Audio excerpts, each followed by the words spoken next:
លោកលោកស្រីនាងកញ្ញាអរគុណលោកអ្នកដែលបានបើកស្ដាប់ការផ្សាយកម្មវិធីព័ត៌មានរបស់វិទ្យុបារាំងអន្តរជាតិ AFE នៅពេលនេះម៉ោង 7 យប់កម្មវិធីព័ត៌មានដោយសួងសុភារី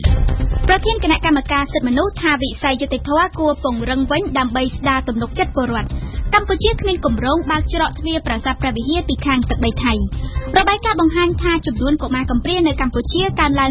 92% ក្នុងឆ្នាំ 2015 ធៀបនឹងឆ្នាំ 2014 ពលរដ្ឋអាមេរិកម្នាក់សារភាពពីសកម្មភាពចរកិច្ចនៅកូរ៉េខាងជើងប្រតិបត្តិការបង្ក្រាបភេរវកម្មនៅជាយក្រុងប៉ារីតុលាការទូគីបើកសវនាការកាត់ទោសអ្នកកាសែត 2 នាក់ពីបទចរកិច្ចនិងទម្លាយកិច្ចការសម្ងាត់រដ្ឋ RFI គណៈកម្មការទី 1 របស់រដ្ឋសភានៅថ្ងៃទី 25 មិនិនានេះបានកោះហៅរដ្ឋមន្ត្រីក្រសួងយុតិធធម៌មកឆ្លើយបំភ្លឺស្ដីពីភាពមិនប្រក្រតីនៃការមិនអនុវត្តច្បាប់ក្នុងវិស័យយុតិធធម៌នៅក្នុងកិច្ចប្រជុំដែលធ្វើឡើងអស់រយៈពេលប្រមាណជាង 3 ម៉ោងនេះគណៈកម្មការទី 1 របស់រដ្ឋសភាបានស្នើឲ្យវិស័យយុតិធធម៌ត្រូវស្ដារទំនុកចិត្តរបស់ពលរដ្ឋឡើងវិញសុនមេសាជុនសេចក្តីរាយការណ៍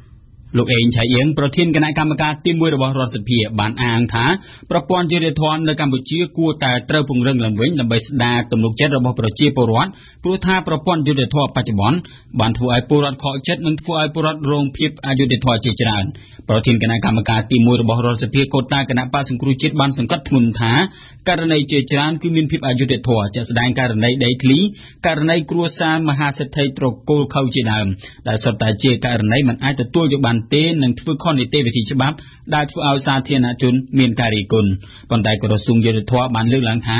ការសម្រេចចិត្តបែបណាមួយរបស់តុលាការគឺជាការសម្រេចចិត្តឯករាជ្យដែលគ្មានអ្នកជ្រៀតជ្រែកនោះទេនៅក្នុងកិច្ចពិភាក្សាអស់រយៈពេលប្រមាណជាង 3 ម៉ោងប្រធានបទជាច្រើនត្រូវបានលើកឡើងក្នុងជំនួបទល់មុខគ្នារវាងគណៈកម្មការទី 1 និងក្រសួងយុតិធធម៌ដែលដឹកនាំដោយលោកអង្គវង្សវឌ្ឍនាប្រធានបទទាំងនោះរួមមានការចាប់ខ្លួនការឃុំខ្លួននិងការកាត់ទោសអនិច្ចជនដែលមានប្រមាណជាង 448 ករណីនៅទូទាំងប្រទេសករណីឃុំខ្លួនលើសពេលកំណត់មានប្រមាណជាង 206 ករណីបន្ថែមពីលើនេះប្រធានបទកំហុសឆ្គងនៅក្នុងការអនុវត្តនីតិវិធីនិងការមិនអនុវត្តនីតិវិធីដែលគណៈកម្មការទី 1 របស់រដ្ឋសភាបានលើកឡើងមានចំនួន 8 ជាក់ស្ដែងនៅក្នុងនោះរួមមានវិវាទដីធ្លីរបស់ប្រជាពលរដ្ឋនិងអ្នកអង្គការជាមផែងនៅក្នុងតំបន់កែផុសរួមទាំងករណីសំណុំរឿងគ្រួសារមហាសេដ្ឋីត្រកូលខៅជាដើមនៅក្នុងចំណុចករណីកំហុសក្នុងការអនុវត្តនីតិវិធីនិងការមិនអនុវត្តទួលនីតិគណៈកម្មការទី 1 របស់រដ្ឋសភាក៏បានស្នើឲ្យក្រសួងយុតិធធម៌ពិនិត្យលើករណីទាំង 8 នេះឡើងវិញផងដែរសូមបញ្ជាក់ថាក្រៅពីប្រធានបទទាំងនោះប្រធានបទបព្វនិយមនិងខ្សែស្រឡាយនៅក្នុងប្រព័ន្ធតុលាការក៏ត្រូវបានលើកឡើងផងដែរគួរក៏សម្គាល់ថាក្នុងរយៈពេលមួយឆ្នាំ 2015 គណៈកម្មការទី 1 របស់រដ្ឋសភាបានទទួលពាក្យបណ្ដឹងប្រមាណ 529 ពាក្យបណ្ដឹងហើយនៅក្នុងនោះ 70% គឺជាវិវាទដីធ្លីហើយ 20% ផ្សេងទៀតគឺទាក់ទងទៅនឹងភាពអយុត្តិធម៌បើទោះបីជាបែបណាក៏ដោយក្រសួងយុតិធធម៌បានអាងថាខ្លួននឹងសហការជាមួយគណៈកម្មការទី 1 របស់រដ្ឋសភាដើម្បីទទួលបានករណីដែលមិនប្រក្រតីណាមួយដែលពលរដ្ឋបានប្តឹងស្តីពីភាពមិនប្រក្រតីនិងភាពអយុត្តិធម៌អ្នករាយការណ៍ពិសេសរបស់អង្គការសហប្រជាជាតិលើបញ្ហាសិទ្ធិមនុស្សនៅកម្ពុជាលោកស្រី Rona Smith នៅព្រឹកថ្ងៃទី 25 មិនិនានេះបានជួបជាមួយនឹងគណៈកម្មាធិការជាតិរៀបចំការបោះឆ្នោតកោជបនៅក្នុងជំនួបជាមួយកោជបលោកស្រី Rona Smith បានលើកឡើងនៅចំណុចមួយចំនួនដែលក្នុងនោះលោកស្រីស្នើឲ្យកោជបជួយជំរុញដល់ការចេញអត្តសញ្ញាណប័ណ្ណដល់ប្រជាពលរដ្ឋឲ្យបានលឿនសម្រាប់ប្រើប្រាស់ចុះឈ្មោះបោះឆ្នោតជំរុញឲ្យកោជបជួយចុះឈ្មោះពលរដ្ឋខ្មែរដែលរស់នៅនិងទៅធ្វើការនៅក្រៅប្រទេសសម្រាប់ការចូលរួមបោះឆ្នោតសូមឲ្យកោជបផ្ដល់ឱកាសដល់ជនជាតិដើមភាគតិចដែលមិនចេះអក្សរនិងមិនចេះភាសាខ្មែរមានលទ្ធភាពបានចុះឈ្មោះបោះឆ្នោតហើយលោកស្រីនឹងបន្តជួបពិភាក្សាជាមួយនឹងកោជបនៅពេលដែលលោកស្រីមកកម្ពុជាដើម្បីស្វែងយល់ពីនីតិវិធីបោះឆ្នោតនៅកម្ពុជាលើកក្រោយទៀតព្រោះថាលោកស្រីចង់ឃើញស្ថាប័នកោជបរៀបចំការបោះឆ្នោតមួយដែលឯករាជ្យអព្យាក្រឹតសេរីភាពនិងមានយុត្តិធម៌ក្រសួងការពារជាតិកម្ពុជាបានច្រានចោលចំពោះព័ត៌មានដែលចុះផ្សាយដោយកាសែតបាងកកប៉ុស្តិ៍របស់ថៃថាកម្ពុជាកំពុងតែពិចារណាក្នុងការបើកច្រកទ្វារប្រាសាទព្រះវិហារពីខាងទឹកដីថៃការចុះផ្សាយនេះត្រូវបានច្រានចោលដោយមន្ត្រីជាន់ខ្ពស់ក្រសួងការពារជាតិកម្ពុជាបន្ទាប់ពីបានចូលរួមនៅក្នុងកិច្ចប្រជុំគណៈកម្មាធិការព្រំដែនទូតកម្ពុជាថៃលើកទី 11នៅទីក្រុងបាងកកប្រទេសថៃក្នុងសប្តាហ៍នេះវ៉ាសំណប់លំអិតព័ត៌មាន ការចាំងចោលនេះបានធ្វើឡើងនៅ24ម៉ោងក្រោយពីកាសែតបាងកកប៉ុស្តិ៍របស់ថៃបានចុះផ្សាយថាភាគីកម្ពុជាកំពុងតែពិចារណាអនុញ្ញាតឲ្យជនជាតិថៃចូលមកកាន់ប្រាសាទព្រះវិហារមកពីខាងភាគីថៃដោយផ្ទាល់ពលគឺដោយមិនចាំបាច់ធ្វើដំណើរចូលមកកាន់ទឹកដីកម្ពុជាដោយសពថ្ងៃនោះទេកាសែតដែលបានចុះផ្សាយដោយស្រង់សម្ដីរដ្ឋមន្ត្រីកម្ពុជាលោកឧបនាយករដ្ឋមន្ត្រីទៀតបានថាមានការត្រៀមបើកច្រកផាមអ៊ីដែងនៅខាងភាគីថៃដើម្បីចូលមកកាន់ប្រាសាទព្រះវិហារនេះនៅក្នុងការចុះផ្សាយនេះលោករដ្ឋមន្ត្រីបានអះអាងថានោះគឺជាវិធានការដើម្បីជួយជំរុញឲ្យកំណើនវិស័យទេសចររវាងប្រទេសទាំងពីរប៉ុន្តែលោកនាងផាតរដ្ឋលេខាធិការក្រសួងការពារជាតិកម្ពុជាបានចានចោលចំពោះព័ត៌មាននេះបើតាមលោកនាងផាតលោកឧបនាយករដ្ឋមន្ត្រីទាបបាញ់រដ្ឋមន្ត្រីក្រសួងការពារជាតិកម្ពុជាបានមានប្រសាសន៍ត្រឹមតែថាអ្នកទេសចរថៃអាចចូលមកទស្សនាប្រាសាទព្រះវិហារបានតាមរយៈច្រកទ្វារផ្សេងទៀតតួយ៉ាងដូចជាតាមរយៈច្រកអានសេះក្នុងខេត្តព្រះវិហារជាដើមប៉ុន្តែកម្ពុជាគ្មានគម្រោងសោះឡើយក្នុងការបើកទ្វារប្រាសាទព្រះវិហារដែលបានបិទចាប់តាំងពីមានចំនួនប្រដាប់អាវុធតាំងពីខែកក្កដាឆ្នាំ2008មកនោះទេ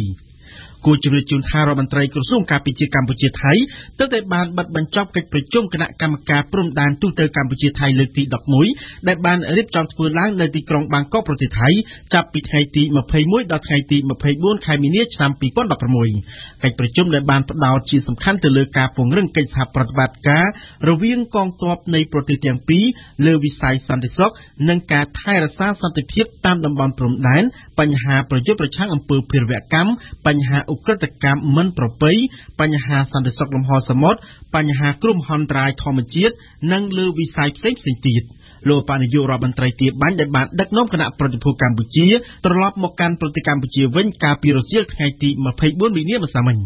គួររំលឹកឡើងវិញដែរថាច្រកទ្វារប្រាសាទព្រះវិហារត្រូវបានបិទតាំងពីថ្ងៃទី15ខែកក្កដាឆ្នាំ2008មកបន្ទាប់ពីភាគីថៃបានបញ្ជូនយោធាចំនួន50នាក់មកកាន់វត្តកែវសក្ខគិរីស្វារៈនៅប៉ុន្មានថ្ងៃបន្ទាប់ពីកម្ពុជាបានដាក់ប្រាសាទព្រះវិហារជាសម្បត្តិបេតិកភណ្ឌពិភពលោកនៅថ្ងៃទី8ខែកក្កដាឆ្នាំ2008ចំនួនដែលបានឈានទៅដល់ការផ្ទុះអាវុធដាក់គ្នារហូតដល់មានការស្លាប់និងរបួសទាហានទាំងសងខាងព្រះមហាក្សត្រនៃព្រះរាជាណាចក្រកម្ពុជាបានត្រាស់បង្គាប់តែងតាំងលោកសេរីកុសលទេសរដ្ឋមន្ត្រីទទួលបន្ទុកបេសកកម្មពិសេសជាអនុប្រធានទី1អាជ្ញាធរកម្ពុជាគ្រប់គ្រងសកម្មភាពកម្ចាត់មីននិងសង្គ្រោះជនពិការដោយសារមីនជំនួសលោកប្រាក់សុខុននិងតែងតាំងលោកលីធុចជាអនុប្រធានទី2គូជម្រាបជូនថាលោកប្រាក់សុខុនដែលបច្ចុប្បន្នជារដ្ឋមន្ត្រីក្រសួងប្រៃសណីនិងទូរគមនាគមន៍ត្រូវគេដឹងថានឹងក្លាយជារដ្ឋមន្ត្រីក្រសួងការបរទេសនាពេលខាងមុខនេះការសិក្សាស្រាវជ្រាវដែលធ្វើឡើងដោយក្រសួងសង្គមគិច្ចអតីតយុទ្ធជននិងយុវនីតិសម្បទានៅក្នុងឆ្នាំ2015បានរកឃើញថាមានកុមារកំព្រាចំនួន 11,788 នាក់បាននឹងកំពុងរស់នៅក្នុងមណ្ឌលកុមារកំព្រាចំនួន267កន្លែងនៅក្នុងខេត្តចំនួន5ក្នុងប្រទេសកម្ពុជានៅក្នុងឆ្នាំ2014មានកុមារកំព្រាតែ 7,545 នាក់នៅក្នុងមណ្ឌលកុមារកំព្រាតែ139តែប៉ុណ្ណោះក្នុងចំនួនខេត្តដូចគ្នានេះចំនួននេះបានបង្ហាញឲ្យឃើញថានៅក្នុងឆ្នាំ2015កុមារកំព្រាកម្ពុជាកើនឡើងរហូតដល់ 92% នេះបើតាមសេចក្តីប្រកាសព័ត៌មានរួមរបស់អង្គការ UNICEF កម្ពុជានិងក្រសួងសង្គមគិច្ចអតីតយុទ្ធជននិងយុវនីតិសម្បទានៅថ្ងៃទី24មីនាប្រធានាជូនព័ត៌មានការសិក្សាស្រាវជ្រាវត្រូវបានធ្វើឡើងនៅក្នុងខេត្តនិងក្រុងចំនួន5ដែលមានដូចជាក្រុងភ្នំពេញក្រុងព្រះសីហនុខេត្តសៀមរាបខេត្តបាត់ដំបងនិងខេត្តកណ្ដាលក្រោមការឧបត្ថម្ភពីអង្គការ UNICEF USAID ហើយនឹងដៃគូនៅក្នុងគម្រោងការពារកុមារ 3PC លោកវង្សសូត្ររដ្ឋមន្ត្រីក្រសួងសង្គមគិច្ចអតីតយុទ្ធជននិងយុវនីតិសម្បទាបានបញ្ជាក់នៅក្នុងសេចក្តីប្រកាសព័ត៌មានថាការរកឃើញនេះបានបង្ហាញក្តីព្រួយបារម្ភរយៈពេលវែងមួយជុំវិញការកើនឡើងយ៉ាងច្រើននៅចំនួនមណ្ឌលកុមារកំព្រានៅក្នុងប្រទេសហើយកត្តានេះក៏បានបង្កឲ្យមានបញ្ហានិងការប្រឈមជាច្រើនដូចជាការអប់រំការរស់នៅនិងសុវត្ថិភាពចំពោះកុមាររស់នៅក្នុងមណ្ឌលកុមារកំព្រាអស់ទាំងនោះការសិក្សាស្រាវជ្រាវបានរកឃើញថាមណ្ឌលកុមារកំព្រាទាំង267កន្លែងនោះមាន57កន្លែងជាផ្ទះសម្រាប់ស្នាក់នៅជាក្រុម20កន្លែងជាផ្ទះសម្រាប់ស្នាក់នៅនិងបញ្ជូនបន្តទៅកាន់កន្លែងមួយផ្សេងទៀត11កន្លែងទៀតគឺជាអគារស្នាក់នៅតាមបែបសាសនាហើយនឹង46កន្លែងផ្សេងទៀតគឺជាកន្លែងស្នាក់នៅផងនិងជាកន្លែងសិក្សាផងកន្លែងអស់ទាំងនេះគឺស្ថិតនៅក្នុងតំបន់សិក្សាចំនួន5ខេត្តនិងក្រុងមណ្ឌលកុមារកំព្រាភាគច្រើនត្រូវបានគេរកឃើញថាផ្ដល់នូវការថែទាំនិងស្នាក់នៅក្នុងរយៈពេលវែងគឺមានរយៈពេលលើសពី6ខែ កញ្ញា Deborah Khomini តំណាងអង្គការ UNICEF ប្រចាំនៅកម្ពុជាបានបញ្ជាក់ថាយើងនៅតែបន្តធ្វើការបញ្ជាក់ថាការចូលរួមថែទាំពីក្រុមគ្រួសារនិងសហគមន៍ចំពោះកុមារគឺពិតជាមានសារៈសំខាន់ព្រោះថាការរស់នៅក្នុងមណ្ឌលកុមារកំព្រាក៏អាចបង្កផលអវិជ្ជមានមួយចំនួនដែរដែលរួមមានដូចជាការប្រឈមទៅនឹងការរំលោភលើផ្នែករាងកាយការបៀតបៀនផ្លូវភេទហើយអាចនឹងជះឥទ្ធិពលដល់ការលូតលាស់និងការអភិវឌ្ឍរបស់កុមារមានកត្តាច្រើនយ៉ាងដែលជំរុញឲ្យក្រុមគ្រួសារបញ្ជូនកូនរបស់ខ្លួនទៅកាន់មណ្ឌលកុមារកំព្រាបញ្ហាអស់ទាំងនោះរួមមានការលែងលះជីវភាពក្រីក្រឪពុកម្ដាយធ្វើចំណាក់ស្រុកហើយនឹងការយល់ឃើញថាមណ្ឌលកុមារកំព្រាជាកន្លែងមួយដែលអាចផ្ដល់នូវការអប់រំថែទាំនិងជាកន្លែងមួយដ៏ល្អនៅក្នុងការចិញ្ចឹមកូនៗរបស់ពួកគេហើយនៅក្នុងនោះដែរក៏មានការចូលរួមផ្សព្វផ្សាយនិងដើរជ្រើសរើសដោយផ្ទាល់ពីខាងមណ្ឌលកុមារកំព្រាមួយចំនួនផងដែរការសិក្សាស្រាវជ្រាវតាមបែបវិទ្យាសាស្ត្រជាសកលបានបង្ហាញថាការរស់នៅក្នុងមណ្ឌលកុមារកំព្រាអាចនឹងជះឥទ្ធិពលអវិជ្ជមានដល់កុមារទាំងផ្នែករាងកាយបញ្ញាស្មារតីនិងការអភិវឌ្ឍផ្នែកអារម្មណ៍នៅក្នុងរយៈពេលវែងនៅពេលដែលពួកគេធំពេញវ័យជាសូមងាកមកជម្រាបពីព័ត៌មានអន្តរជាតិវិញដោយផ្ដើមចេញពីកូរ៉េខាងជើងគីមដុងជុលជនជាតិអាមេរិកដើមកំណើតកូរ៉េម្នាក់ជាប់ឃាំងនៅក្នុងប្រទេសកូរ៉េខាងជើងបានឆ្លើយសារភាពអំពីសកម្មភាពចារកិច្ចរបស់ខ្លួននៅក្នុងប្រទេសកុម្មុយនីសមួយនេះដើម្បីលួចព័ត៌មានសម្ងាត់យោធានេះបើតាមភ្នាក់ងារព័ត៌មានខ្ជូដូនិងចិនដែលចេញផ្សាយនៅថ្ងៃសុក្រទី25មិនិនានេះអៀងសុមិញជូនព័ត៌មានចាប់ខ្លួនកាលពីខែតុលាឆ្នាំ2015ពីបទធ្វើចារកិច្ចនៅកូរ៉េខាងជើងគីមដុងជុលអាយុ62ឆ្នាំបានអះអាងថាមានសញ្ជាតិអាមេរិកនិងធ្លាប់រស់នៅរដ្ឋ Virginia និងមានភារៈមកស៊ើបរកព័ត៌មានទាក់ទងនឹងការសម្ងាត់យោធារបស់កូរ៉េខាងជើងនៅក្នុងបទសម្ភាសន៍ជាមួយនឹងប្រព័ន្ធឃោសនាដែលរៀបចំឡើងដោយក្រុងព្យុងយ៉ាងគីមដុងជុលថែមទាំងបាននិយាយបញ្ចើចនៅក្នុងសារនោះស្វាគមន៍ភាពជឿនលឿនយ៉ាងខ្លាំងនៃបច្ចេកវិទ្យានិងកម្មវិធីនុយក្លេអ៊ែររបស់កូរ៉េខាងជើងផងអ្នកទទួលខុសត្រូវការទូតប្រចាំនៅទីក្រុងព្យុងយ៉ាងក៏ទើបតែបានទទួលដំណឹងអំពីសេចក្តីសារភាពរបស់គីមដុងជុលនេះនៅព្រឹកថ្ងៃសុក្រនេះដែរហើយរាល់ពាក្យពេចន៍ឃ្លាឃ្លោងដែលលោកគីមបានលើកឡើងមានសន្តាននិងអត្ថន័យស្រដៀងគ្នានឹងពីរដ្ឋជនអាមេរិកម្នាក់ទៀតដែលកំពុងតែជាប់ឃុំឃាំងនៅក្នុងពន្ធនាគារកូរ៉េខាងជើងដែរនេះបើតាមប្រភពព័ត៌មាន Reuters បើតាមសេចក្តីប្រកាសរបស់ជនជាតិកូរ៉េខាងជើងម្នាក់ដែលឆ្លងមកខាងត្បូងវិញបានបញ្ជាក់ថាគីមដុងជុលគឺជាគ្រូគង្វាលសាសនាកាតូលិកម្នាក់ដែលធ្វើការនៅប្រទេសចិននិងនៅសហរដ្ឋអាមេរិកសូមបញ្ជាក់ថាកាលពីសប្តាហ៍មុនកូរ៉េខាងជើងទើបបានកាត់ទោសលោកអូតូវ៉ាំបៀជនជាតិអាមេរិកម្នាក់ដែរដាក់ពន្ធនាគារនិងបង្ខំឲ្យធ្វើការជាទម្ងន់រយៈពេល15ឆ្នាំពីបទបានលួចវត្ថុដែលជាស្លាកឃោសនានយោបាយកូរ៉េខាងជើងព្យុងយ៉ាងក៏មានអ្នកទោសជាតិកាណាដាដើមកំណើតកូរ៉េម្នាក់ទៀតនៅក្នុងដៃដែរដែលបានកាត់ទោសដាក់ពន្ធនាគារអស់មួយជីវិតពីបទធ្វើវិធានណា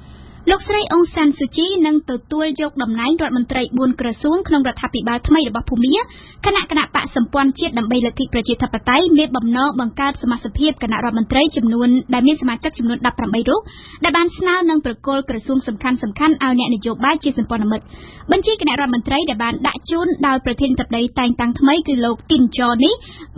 មិនបានបញ្ជាក់អំពីក្រសួងរបស់រដ្ឋមន្ត្រីម្នាក់នេះនៅឡើយនោះទេ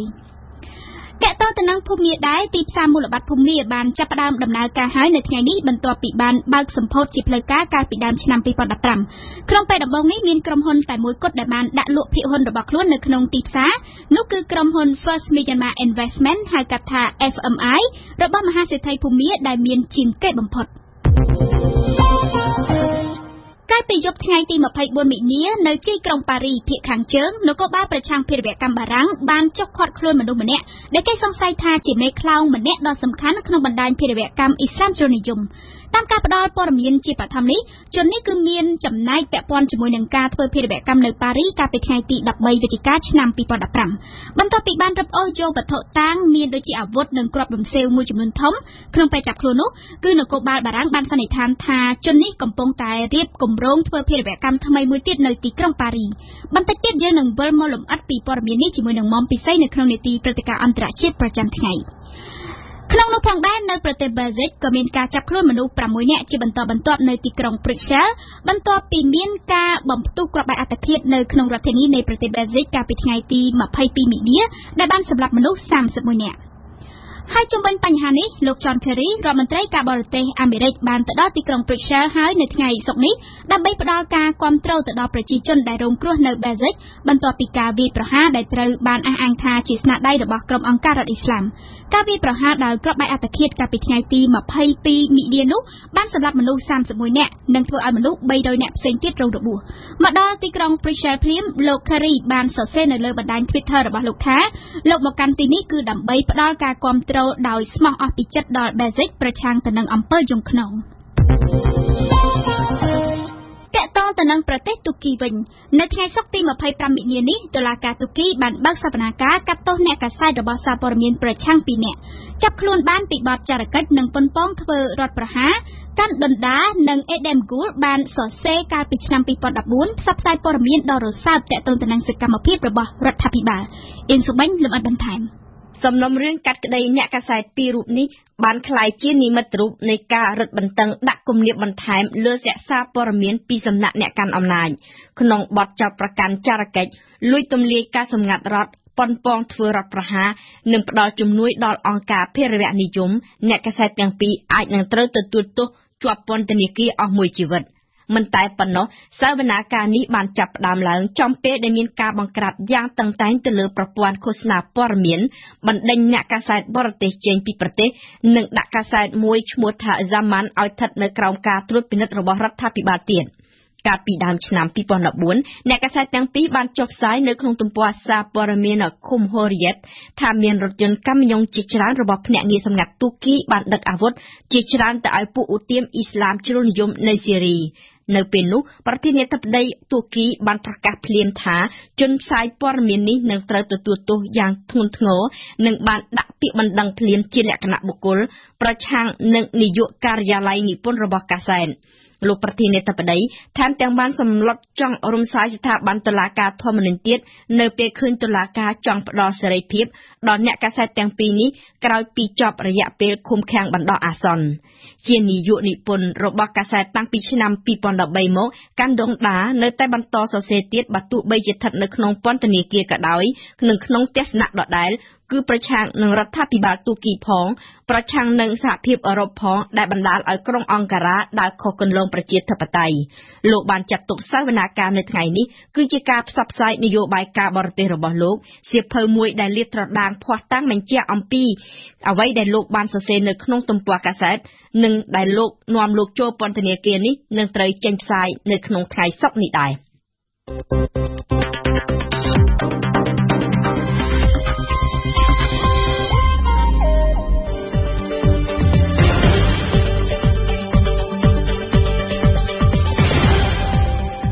វិទ្យុបារាំង RFI ភ្នំពេញ 92 MHz សៀមរាប 92 MHz បាត់ដំបងក្រុងព្រះសីហនុនិងកំពង់ចាម 94.5 MHz លោកអ្នកស្ដាប់ជាទីមេត្រីជាបន្តទៅនេះលោកអ្នកនាងបានស្ដាប់កម្មវិធីផ្សាយរបស់យើងដែលក្នុងនោះរួមមានដំបូងគឺជានីតិព្រឹត្តិការណ៍អន្តរជាតិប្រចាំថ្ងៃដែលមុំពិសីសូមជួបខ្លួនមកអន្តរាគមន៍ពីបារាំងចាប់បានភេរវកម្នាក់ទៀតដែលមានគម្រោងធ្វើភេរវកម្មថ្មីបន្តមកទៀតគឺជានីតិភ្ញៀវប្រចាំថ្ងៃដែលវ៉ាសំណាប់បានសម្ភាសជាមួយនឹងលោកអុកស៊ុយប្រធានគណៈបកខ្មែរដើម្បីខ្មែរប្រធានបទនៅក្នុងរាត្រីនេះគឺផ្ដោតទៅលើមូលហេតុនៃការបង្កើតគណៈបកថ្មីរបស់សកម្មជននយោបាយម្នាក់នេះបន្តមកទៀតគឺជានីតិបទយូកាដែលអឹមរចនានិយាយអំពីម៉ុងម៉ាណិតពីតារាចម្រៀងទៅជាអ្នកនិពន្ធប្រឡំលោកនិងចុងបញ្ចប់លោកអ្នកនាងបានស្ដាប់នៅនីតិសហគមន៍ខ្មែរនៅប្រទេសបារាំងរបស់ឈឹមបុប្ផាព្រឹត្តិការណ៍អន្តរជាតិប្រចាំថ្ងៃនៅក្នុងនីតិព្រឹត្តិការណ៍អន្តរជាតិប្រចាំថ្ងៃនៅរាត្រីនេះយើងសូមបន្តតាមដានអំពីប្រតិបត្តិការបង្ក្រាបបណ្ដាញភេរវកម្មនៅអឺរ៉ុបក្រោយហេតុការណ៍ភេរវកម្មបំផ្ទុះគ្រាប់បែកនៅទីក្រុង Brussels កាលពីថ្ងៃទី22មិនិនាហើយយើងមានបទអន្តរាគមន៍ពីមុំពិសីសួស្ដីពិសីបាទសួស្ដីភេរីចាប់ពិសីគឺថាកាលពីយប់ថ្ងៃទី24មិនិនាម្សិលមិញក្រុមកម្លាំងពិសេសប្រឆាំងភេរវកម្មរបស់បារាំងបានចេញប្រតិបត្តិការចាប់បានមនុស្សម្នាក់នៅទីក្រុងប៉ារីតាមការស្មានជននេះគឺមានតួនាទីសំខាន់ណាស់នៅក្នុងបណ្ដាញភេរវកម្មអ៊ីស្លាមនៅអឺរ៉ុបអញ្ចឹងតើមនុស្សនេះជាអ្នកណាហើយមានតួនាទីអីឲ្យប្រកបទៅពិសី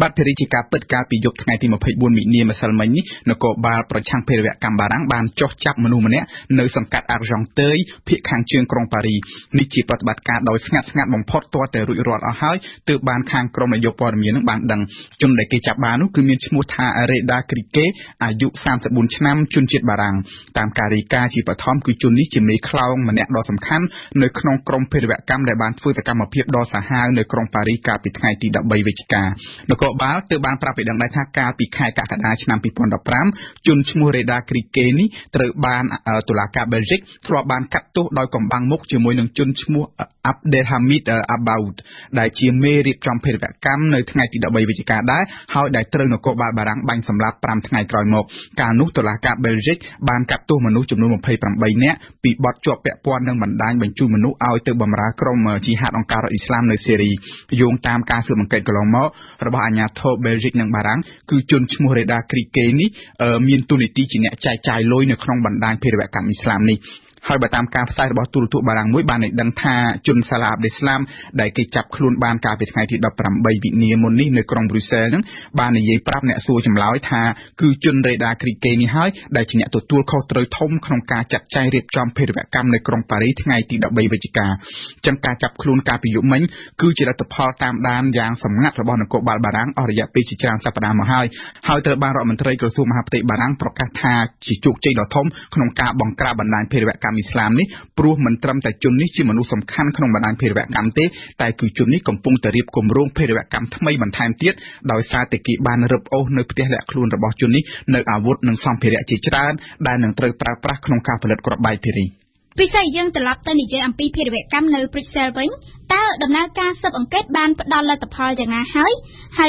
យតើគេអាចសន្និដ្ឋានបានទេថាភេរវកម្មនៅក្រុងប៉ារីនិងភេរវកម្មនៅក្រុងព្រុចសែលនឹងវាមានពាក់ព័ន្ធនឹងគ្នាបាទចំពោះដំណើរការស៊ើបអង្កេតជុំវិញភេរវកម្មនៅប្រ៊ុយសែលគឺខាងនគរបាលប៊ែលហ្សិកបានដឹងតម្រុយច្បាស់ហើយពីអត្តសញ្ញាណរបស់មនុស្ស3នាក់ដែលបានដាក់គ្រាប់បែកអត្តឃាត2នាក់នៅពលានយន្តហោះមានឈ្មោះអ៊ីប្រាហ៊ីមអែលបាក្រាវីនិងណាជីមឡាស្ខាវីហើយម្នាក់ទៀតនៅក្នុងរថភ្លើងក្រោមដីនោះឈ្មោះខាលីតអែលបាក្រាវីនៅពេលនេះគេកំពុងតែតាមដានស្វែងរកចាប់ខ្លួនមនុស្សម្នាក់ទៀតដែលគេថតរូបបាននៅពលានយន្តហោះដែលដើរក្បែរនឹងមនុស្ស2នាក់ទៀតដែលស្លាប់នោះជនទី3នេះគឺគេមិនទាន់ស្គាល់អត្តសញ្ញាណនោះទេចំណែកជនម្នាក់ទៀតដែលនៅជាមួយនឹងជន Khalid El Bakrawi នៅក្នុងរថភ្លើងក្រោមដីត្រូវបាននគរបាលប៊ែលហ្សិកចាប់បានហើយនៅព្រឹកថ្ងៃទី25នេះបើយោងតាមការផ្សាយរបស់សារព័ត៌មានប៊ែលហ្សិកមួយចំនួនខាងនគរបាលនៅមិនទាន់ធ្វើការអះអាងជាផ្លូវការទេអ្វីដែលជារឿងផ្លូវការគឺចាប់ពីថ្ងៃកើតហេតុនៅថ្ងៃទី22មីនារហូតមកដល់ថ្ងៃនេះគឺនគរបាលប៊ែលហ្សិកបានចាប់បានមនុស្សចំនួន6នាក់និងម្នាក់ចុងក្រោយអាចជាមនុស្សទី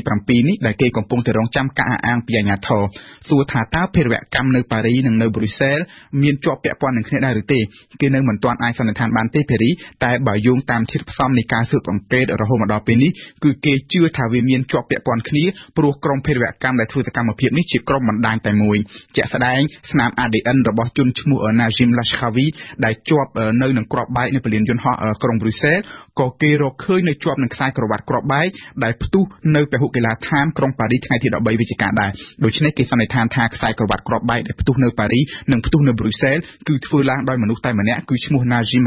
Lashkawi នេះឯងភារីមួយវិញទៀតភេរវជនទាំងអស់ដែលបានធ្វើភេរវកម្មនៅប៉ារីគឺមានអ្នកខ្លះសញ្ជាតិបារាំងអ្នកខ្លះសញ្ជាតិប៊ែលហ្សិកហើយសុទ្ធតែបានចេញចូលមានទំនាក់ទំនងនៅក្នុងតំបន់ Molenbeek ជាក្រុងប្រ៊ុយសែលទាំងអស់ដូច្នេះគេជឿថាពួកនេះគឺជាបណ្ដាញតែមួយពិសេសគឺថាក្រោយហេតុការណ៍ភេរវកម្មម្ដងហើយម្ដងទៀតនេះបានធ្វើឲ្យគេនឹងចោទសួរអំពីប្រសិទ្ធភាពការងាររបស់អាជ្ញាធរប៊ែលហ្សិកជាពិសេសទៅទៀតនោះគឺការសហការគ្នារវាងអាជ្ញាធរមានសមត្ថកិច្ចនៅទូទាំងអឺរ៉ុបតែម្ដងជំវិញការបង្ក្រាបបណ្ដាញភេរវកម្មជាណាមិញជំនួបវិសាមញ្ញរបស់សហភាពអឺរ៉ុបបានធ្វើឡើងកាលពីល្ងាចម្សិលមិញដែរជំវិញបញ្ហានេះអញ្ចឹងតើសហភាពអឺរ៉ុបបានសម្រេចអ្វីខ្លះហើយពិសេសបាទភារីជាការពិតមែនប្រហែលថ្ងៃចុងក្រោយនេះគឺមានការរុញបន្ទុកគ្នាទៅវិញទៅមករដ្ឋមន្ត្រីបារាំងម្នាក់បាននិយាយថាមកពីអាជ្ញាធរប៊ែលហ្សិកនឹងប្រហែលពេកមើលស្រាលពួកជីហាតបណ្ដោយឲ្យតំបន់ Molenbeek ខ្លាចជាសម្បុករបស់ពួកនេះហើយសូម្បីក្នុងផ្ទៃក្នុងរដ្ឋាភិបាលប៊ែលហ្សិកក៏មានការបន្ទោសគ្នាដែររដ្ឋមន្ត្រីប៊ែលហ្សិកពីររូបបានសុំលាលែងពីតំណែងតែត្រូវបានលោកនាយករដ្ឋមន្ត្រីប៊ែលហ្សិកនឹងបដិសេធយ៉ាងណាក៏ដោយយើងត្រូវទទួលស្គាល់ថាអ្វីបើសម្បុកធំរបស់ពួកភេរវករជីហាតមាននៅតំបន់ Molenbeek មែនតែមិនមែនមានន័យថាវាជាបញ្ហារបស់ប៊ែលហ្សិកតែម្នាក់ឯងទេក្រុមភេរវកម្មជីហាតនេះជាបណ្ដាញរួមដែលមាននៅពាសពេញអឺរ៉ុបទាំងមូលមិនថានៅប៊ែលហ្សិកនៅបារាំងឬក៏នៅទីក្រុងឡុង នោះទេដូច្នេះវាជារឿងចាំបាច់ដែលប្រទេសអឺរ៉ុបទាំងអស់ចាប់ដៃគ្នាសហការគ្នាក្នុងការបង្ក្រាបបណ្ដាញដល់ព្រៃផ្សៃនេះព្រោះបើយើងក៏លេចមើលហេតុការណ៍កន្លងមកយើងឃើញយ៉ាងច្បាស់ថាអាញាធររវាងប្រទេសមួយទៅប្រទេសមួយធ្វើការអត់ផ្ដល់ដំណឹងឲ្យគ្នាទេមួយចាប់មួយទៀតលែងមួយដឹងថាជាមនុស្សមានគ្រោះថ្នាក់តែមិនជួយប្រាប់គ្នាទៅវិញទៅមកចឹងហើយបានជារដ្ឋមន្ត្រីក្រសួងមហាផ្ទៃនៃប្រទេសទាំង28បានជួបប្រជុំគ្នាកាលពីយប់ថ្ងៃពហុម្សិលមិញដើម្បីរកវិធីធ្វើយ៉ាងណាបង្កើនការសហការគ្នានឹងឲ្យមានប្រសិទ្ធភាពចំណុចដែលគេរំពឹងថាត្រូវធ្វើនឹងឲ្យបានឆាប់បំផុតនេះពីនេះគឺទី1ជាការត្រួតពិនិត្យព្រំដែនខាងក្រៅរបស់សហភាពអឺរ៉ុបនោះឲ្យបានតឹងរ៉ឹងហើយទី2គឺការបោះសម្អាតចរាចរណ៍អាវុធខុសច្បាប់នៅក្នុងសហភាពអឺរ៉ុបហើយទី3ចុងក្រោយគឺការចែករំលែកផ្ដល់ព័ត៌មាននិងទិន្នន័យឲ្យគ្នាទៅវិញទៅមកតាក់ទងទៅនឹងចរាចរណ៍ចេញចូលរបស់អ្នកដំណើរតាមយន្តហោះ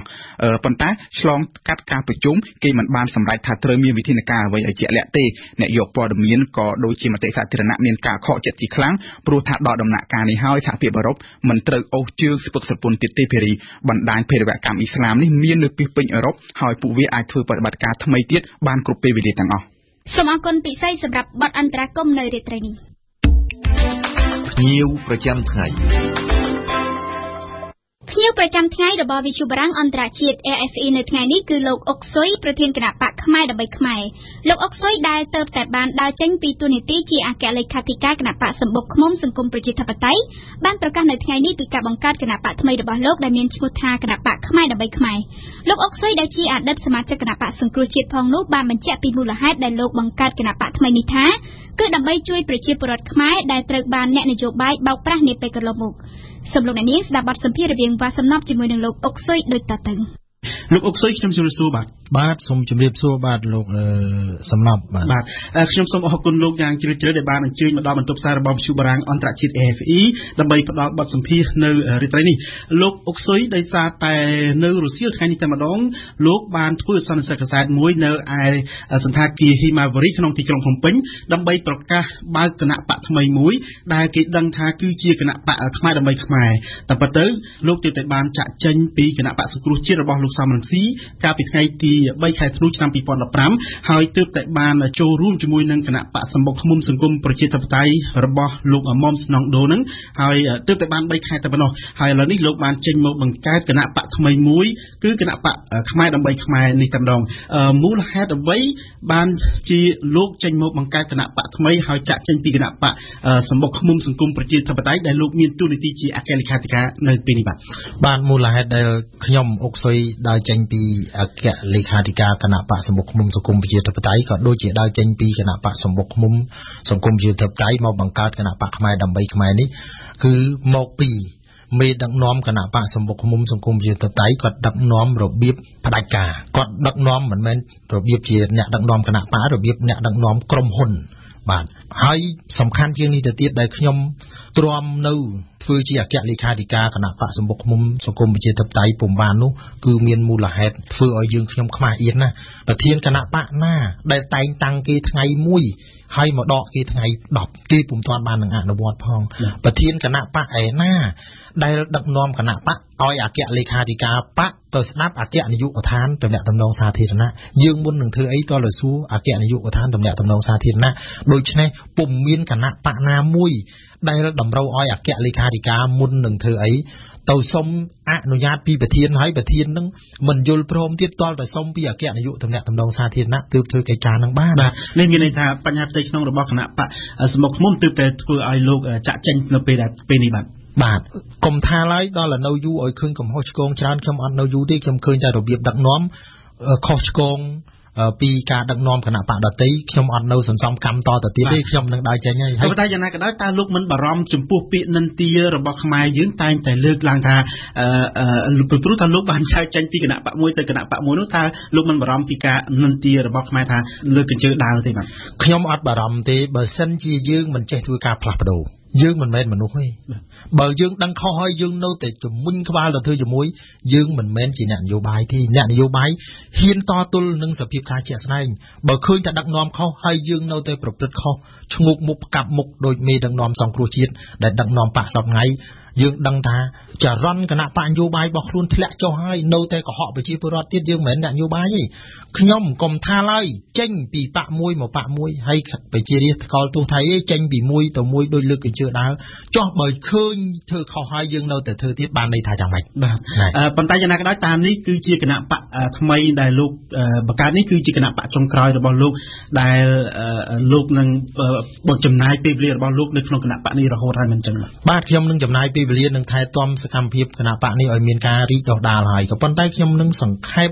បន្ថែមជូនទៀត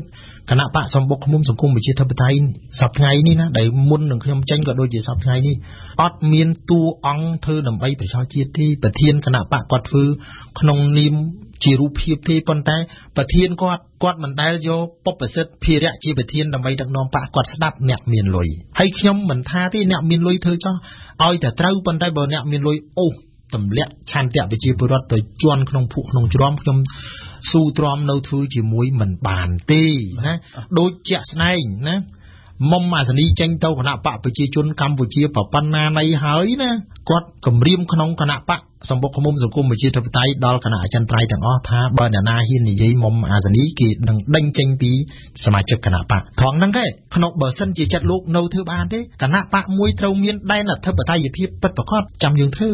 ចុះបើយើងធ្វើគណៈបកណាឲ្យគេក៏កោពេញផ្ទៃក្នុងហើយចេះតែដឹកនាំតែងតាំងគេថ្ងៃច័ន្ទដកថ្ងៃសុក្រតែងតាំងថ្ងៃសុក្រដកថ្ងៃពហុអាទិត្យក្រោយតែងតាំងថ្ងៃប្រហោះស្រាប់ទៅធ្វើភ្លេចតែងតាំងអានោះមកទៀតជាពិសេសណាបោះឆ្នោតជ្រើសរើសណាប្រធាននាយកដ្ឋានតំណាក់តំណងសាធារណៈគាត់បបួលគេលេងប្រជាធិបតេយ្យដល់តែបោះឆ្នោតវាអត់ជាប់ស្ត្រីដោយតែគាត់ស្រឡាញ់គាត់ស្រែកឡាក្នុងនឹងថាឯងជាប់ទៅបើសិនអញមិនអោយធ្វើអីអញនឹងដាក់គ្នាអញគៀបដកអានោះវិញចេញតលបានបាទប៉ុន្តែយ៉ាងណាក៏ដោយតើមានមន្ត្រីប៉ុន្មានអ្នកដែលបានចេញមកបង្កើតគណៈបកជាមួយលោកនៅពេលនេះពីស្មុកឃុំពីសម្បុកឃុំមកទល់មកនេះមានសមាជិកគណៈកម្មាធិការអចិន្ត្រៃយ៍8រូបហើយគាត់ជាសមាជិកគណៈកម្មាធិការអចិន្ត្រៃយ៍ហើយមិនតែប៉ុណ្ណោះទៀតសោតក៏មានសមាជិកគណៈបកសង្គ្រោះជាតិបានបោះដៃមកមួយចំនួនធំហើយទៀតបាទនៅក្នុងសន្និសីទកាសែតនៅរសៀលថ្ងៃទី25ខែមីនានេះក្រៅពីការប្រកាសអំពីជាផ្លូវការនៃការបង្កើតគណៈបកនេះឡើងតើគណៈបកនេះមានគោលនយោបាយអ្វីខ្លះដើម្បីស្រូបសម្លេងការគ្រប់គ្រងពីប្រជាពលរដ្ឋគណៈបកខ្មែរដើម្បីខ្មែរមានគោលនយោបាយសំខាន់នៅក្នុងបាវចនាទាំង3ហ្នឹងមិនអោយឃ្លាតឆ្ងាយពីបាវចនាទាំង3របស់គណៈបកខ្មែរដើម្បីខ្មែរនោះទេអ្វីទៅបាទយុត្តិធម៌សន្តិភាពនិងអភិវឌ្ឍប៉ុន្តែយ៉ាងណាក៏ដោយតើលោកអុកស៊ុយតើក្នុងគោលបំណងនៃការបង្កើតគណៈបកថ្មីរបស់លោកនេះគឺជាគណៈបកដើម្បីប្រឆាំងនឹងគណៈបកប្រឆាំងឬក៏ជាគណៈបកមួយដែលនឹងប្រឆាំងរដ្ឋាភិបាលដើម្បីទាញសម្លេងពីគណៈបកទាំងធំៗនេះគណៈបកខ្មែរដើម្បីខ្មែរដូចខ្ញុំបានជម្រាបពីខាងដើមហើយថាអ្វីដែលជាផលប្រយោជន៍របស់ខ្មែរគឺគណៈបកខ្មែរដើម្បីខ្មែរត្រូវតែរក្សាការពារឲ្យបានជានិច្ចកុំថាឡើយដល់តែគណៈបកសង្គ្រោះជាតិថាគណៈបកខ្មែរដើម្បីខ្មែរប្រឆាំងមិនមែនទេកាលណាគណៈបកសង្គ្រោះជាតិធ្វើខុសអំពីច្បាប់ធ្វើខុសអំពីរដ្ឋធម្មនុញ្ញមិនគោរពប្រជារាស្ត្រមិនគោរពឆន្ទៈប្រជារាស្ត្រមិនគោរពផលប្រយោជន៍ជាតិគណៈបកខ្មែរដើម្បីខ្មែរត្រូវតែកែតម្រូវកាលណាពាក្យថាកែតម្រូវសូមកុំច្រឡំថាប្រឆាំងដាច់ក្បាលដាច់ទៅកែតម្រូវគឺធ្វើដើម្បីប្រយោជន៍ខ្មែរនិងខ្មែរបាទរីឯគណៈបកប្រជាជនកំពុងតែកាន់អំណាចទៅដោយបើលោកអនុវត្តច្បាប់ខុសគណៈបកខ្មែរដើម្បីខ្មែរធ្វើការតស៊ូមតិទាមទារកែតម្រូវឲ្យមកអនុវត្តច្បាប់ឲ្យបានត្រឹមត្រូវវិញដើម្បីអ្វីដើម្បីយកប្រយោជន៍ជូនប្រទេសជាតិយើងក៏ដូចជាពិសេសជូនប្រជាពលរដ្ឋយើងដែលជាម្ចាស់ឆ្នោតដែលជាម្ចាស់ប្រទេសពិតប្រាកដរបស់យើងលោកអុកស៊ុយបន្ទាប់ពីការប្រកាសជាផ្លូវការនៅថ្ងៃនេះតើគណៈបកនេះនឹងចុះបញ្ជីនៅក្រសួងមហាផ្ទៃនៅពេលណាហើយតើនឹងមានសមាជិកពីណាខ្លះដែលគ្រប់គ្រងគណៈបករបស់លោកនៅពេលនេះបាទគណៈបកខ្មែរដើម្បីខ្មែរនឹងចុះបញ្ជីជូនក្រសួងមហាផ្ទៃនៅក្រោយពេលសមាជហើយក្នុងខែមេសាកាលណាសមាជក្នុងខែមេសាហើយនឹងចុះបញ្ជីជាផ្លូវការបាទហើយសមាជិកនៃគ្រប់គ្រងវិញហើយចំពោះសមាជិកគ្រប់គ្រងគឺមានមកពីគ្រប់និន្នាការនយោបាយប្រកាសណាស់ថាគណៈបកនេះដើម្បីត្រួតត្រងនៅដំណើរការរបស់ខ្លួនបានគឺចាំបាច់ត្រូវការមានទីស្នាក់ការច្បាស់លាស់ហើយនឹងមានប្រភពហិរញ្ញវត្ថុតើគណៈបកខ្មែរដើម្បីខ្មែរនេះនឹងមានប្រភពហិរញ្ញវត្ថុពីណាខ្លះដើម្បីត្រួតត្រងគណៈបករបស់លោកគណៈបកខ្មែរដើម្បីខ្មែរមានប្រភពហិរញ្ញវត្ថុ មកពីបងប្អូននៅឯនីសមុទ្របន្ទាប់បន្សំជាមួយនឹងមន្ត្រីរាជការនៅក្នុងប្រជាជាតិអាចារ្យកម្ពុជាដែលលោកពុំចេញមុខហើយធ្លាប់ធ្វើសកម្មភាពរួមជំនន់នយោបាយជាមួយខ្ញុំបាទអុកស៊ុយជាពិសេសជាងនេះទៅទៀតប៉ុន្មានថ្ងៃនេះមុននឹងកកើតចេញជាគណៈបកខ្មែរដើម្បីខ្មែរគឺយើងខ្ញុំអនុវត្តទៅតាមស្មារតីទទួលខុសត្រូវខ្ពស់ពីប្រជារាស្ត្ររាប់លានអ្នកដែលលោកស្នើសុំថាសូមឲ្យលោកអុកស៊ុយបង្កើតគណៈបកនយោបាយលោកអាចបញ្ជាក់បាច់ទៅបានថាប្រជាប្រដ្ឋរាប់លានអ្នកដែលបានស្នើលោកបង្កើតគណៈបកជាតំណាងរបស់ខ្ញុំគ្រប់រាជធានីខេត្តដែលលោកទទួលព័ត៌មានបានហើយខ្ញុំមិនមែនគ្រាន់តែឮថាឲ្យបង្កើតភ្លាមទេក្រោយពីខ្ញុំបានចេញពីគណៈបកសម្បុកឃ្មុំសង្គមប្រជាធិបតេយ្យក្នុងនាមជាអគ្គលេខាធិការបកមួយរូប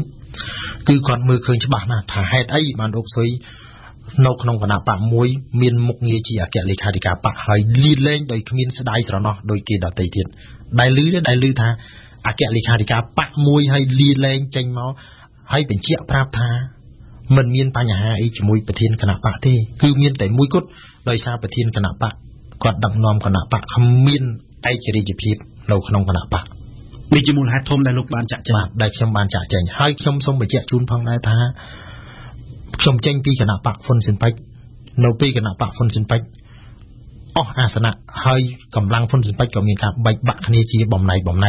ខ្ញុំក៏បានចូលរួមមកជាមួយគណៈបកសិទ្ធិមនុស្សដោយសារអីខ្ញុំចង់ឃើញកម្ពុជាទទួលបាននៅយុត្តិធម៌ស្ថិរភាពសន្តិភាពហើយអភិវឌ្ឍប្រកបដោយសេចក្តីថ្លៃថ្នូរទាំងហ្នឹងហើយបានខ្ញុំចូលរួមមកជាមួយគណៈបកសិទ្ធិមនុស្សនៅពេលចូលរួមជាមួយគណៈបកសិទ្ធិមនុស្សខ្ញុំក៏មានសង្ឃឹមមួយផងដែរថាគណៈបកសិទ្ធិមនុស្សដែលមានអិសរាជជនសំខាន់ក្នុងនោះមានឯកឧត្តមប៉ែនសវណ្ណលោកសឿនស៊ូបេណាដែលលោកចាស់ទុំម្នាក់គឺនិយាយក្នុងន័យកណ្ដាលបាទថែរក្សានៅប្រពៃណីជាតិរបស់ខ្មែរយើងទើបខ្ញុំបានរួបរួមចូលជាមួយគណៈបកសិទ្ធិមនុស្សប៉ុន្តែខ្ញុំមានការសោកស្ដាយនៅពេលដែលគណៈបកសិទ្ធិមនុស្សនិងគណៈបកសំរងស៊ីបូកគ្នាបង្កើតបានជាគណៈបកសង្គ្រោះជាតិនេះបូកមកប្រាវដំបងយើងឃើញហើយគឺគណៈបកសង្គ្រោះជាតិមានពូល2សំខាន់ពូលមកពីគណៈបក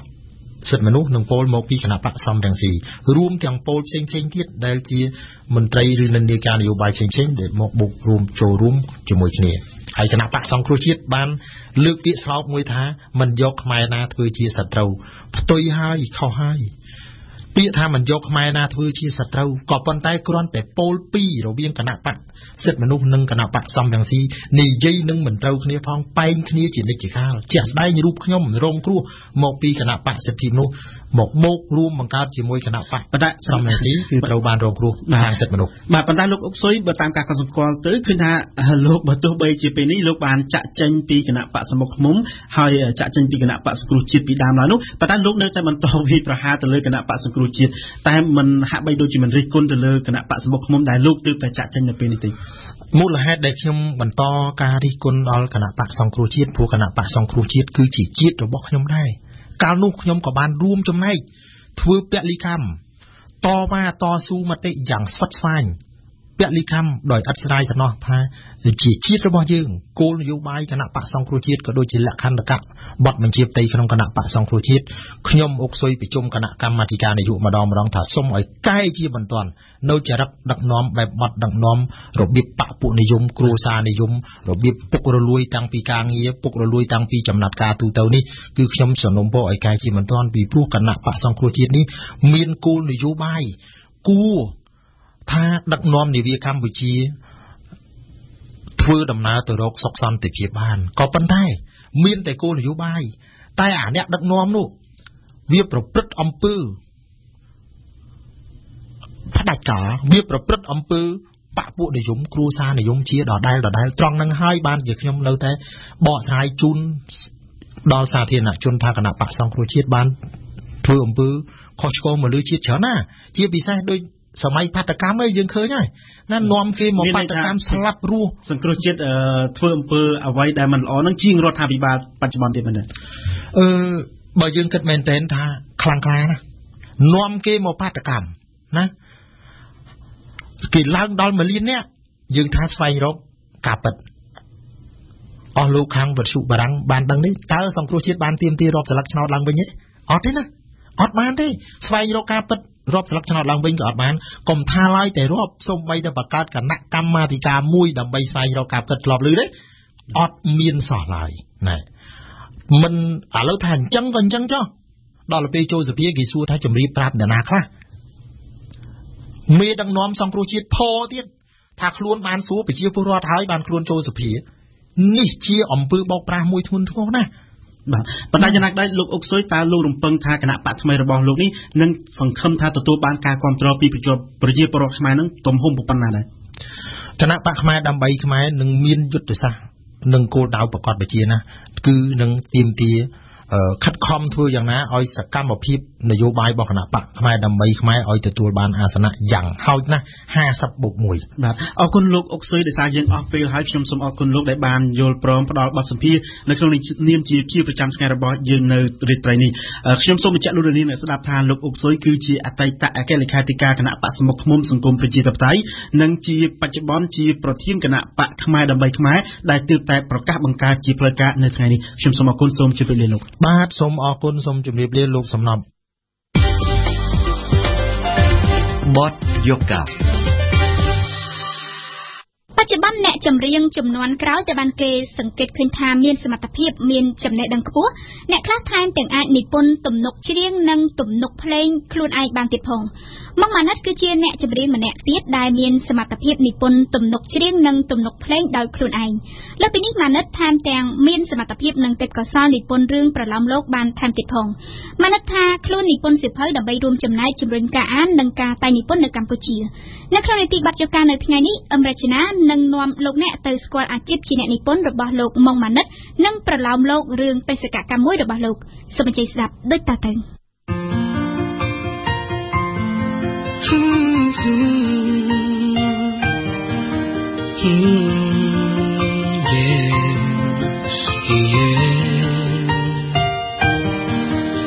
មិនដែលធ្លាប់គិតថា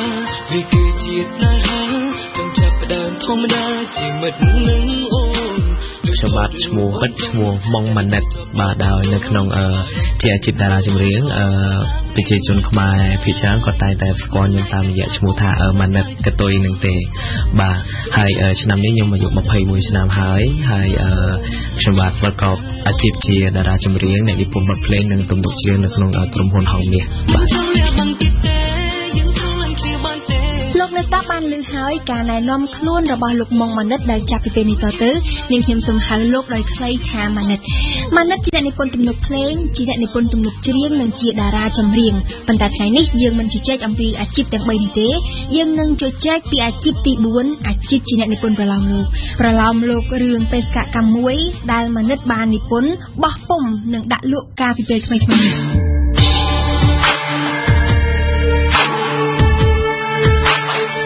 និយាយពីប្រឡំលោកបេសកកម្មមួយដែលម៉ាណិតនិពន្ធរឿងនេះជាប្រឡំលោកបែបម៉េចហើយសាច់រឿងយ៉ាងម៉េចដែរម៉ាណិតអាចប្រហើបប្រាប់លោកដោយសារបានទេចា៎រឿងនេះគឺនិយាយពីក្រុមហ៊ុន Intelligence Agency មួយដែលផ្ដល់សម្ភារៈទំនើបនិងអ្នកស៊ើបការសម្ងាត់ជំនាញបំផុតនៅក្នុងប្រទេសដោយសារខាងក្រុមហ៊ុន Max Intelligence Agency នឹងជាអ្នកដែល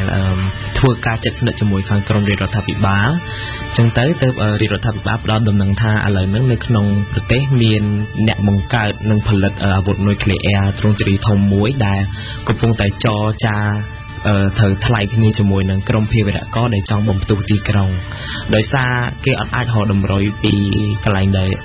លាក់ទុកអាវុធនុយក្លេអ៊ែរហ្នឹងទើបគេបញ្ជូនឲ្យតួស្រីដែលគាត់ជា spy វ័យក្មេងម្នាក់ហ្នឹងទៅចុះស៊ើបការដោយគេឲ្យតន្ន័យថា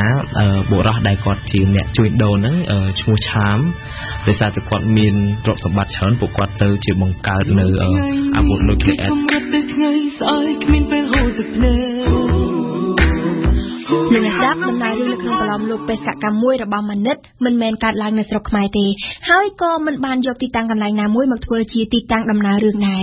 ម៉ាណិតអះអាងថាខ្លួនចង់ឲ្យអ្នកអានមានសេរីភាពនៃការគិតស្រមើស្រមៃឥតដែនកំណត់សាច់រឿងនៃប្រឡំលោកដែលម៉ាណិតរៀបរាប់ស្ដាប់ទៅហាក់ដូចជាឆ្លុះបញ្ចាំងពីផ្នត់គំនិតនិងជីវភាពបែបលោកខាងលិចដែលមានបច្ចេកវិទ្យាទំនើបជាជាងជីវភាពបែបមិនសូវសម្បូរបែបនៅអាស៊ីប៉ុន្តែម៉ាណិតមិនយល់ដូច្នេះឡើយ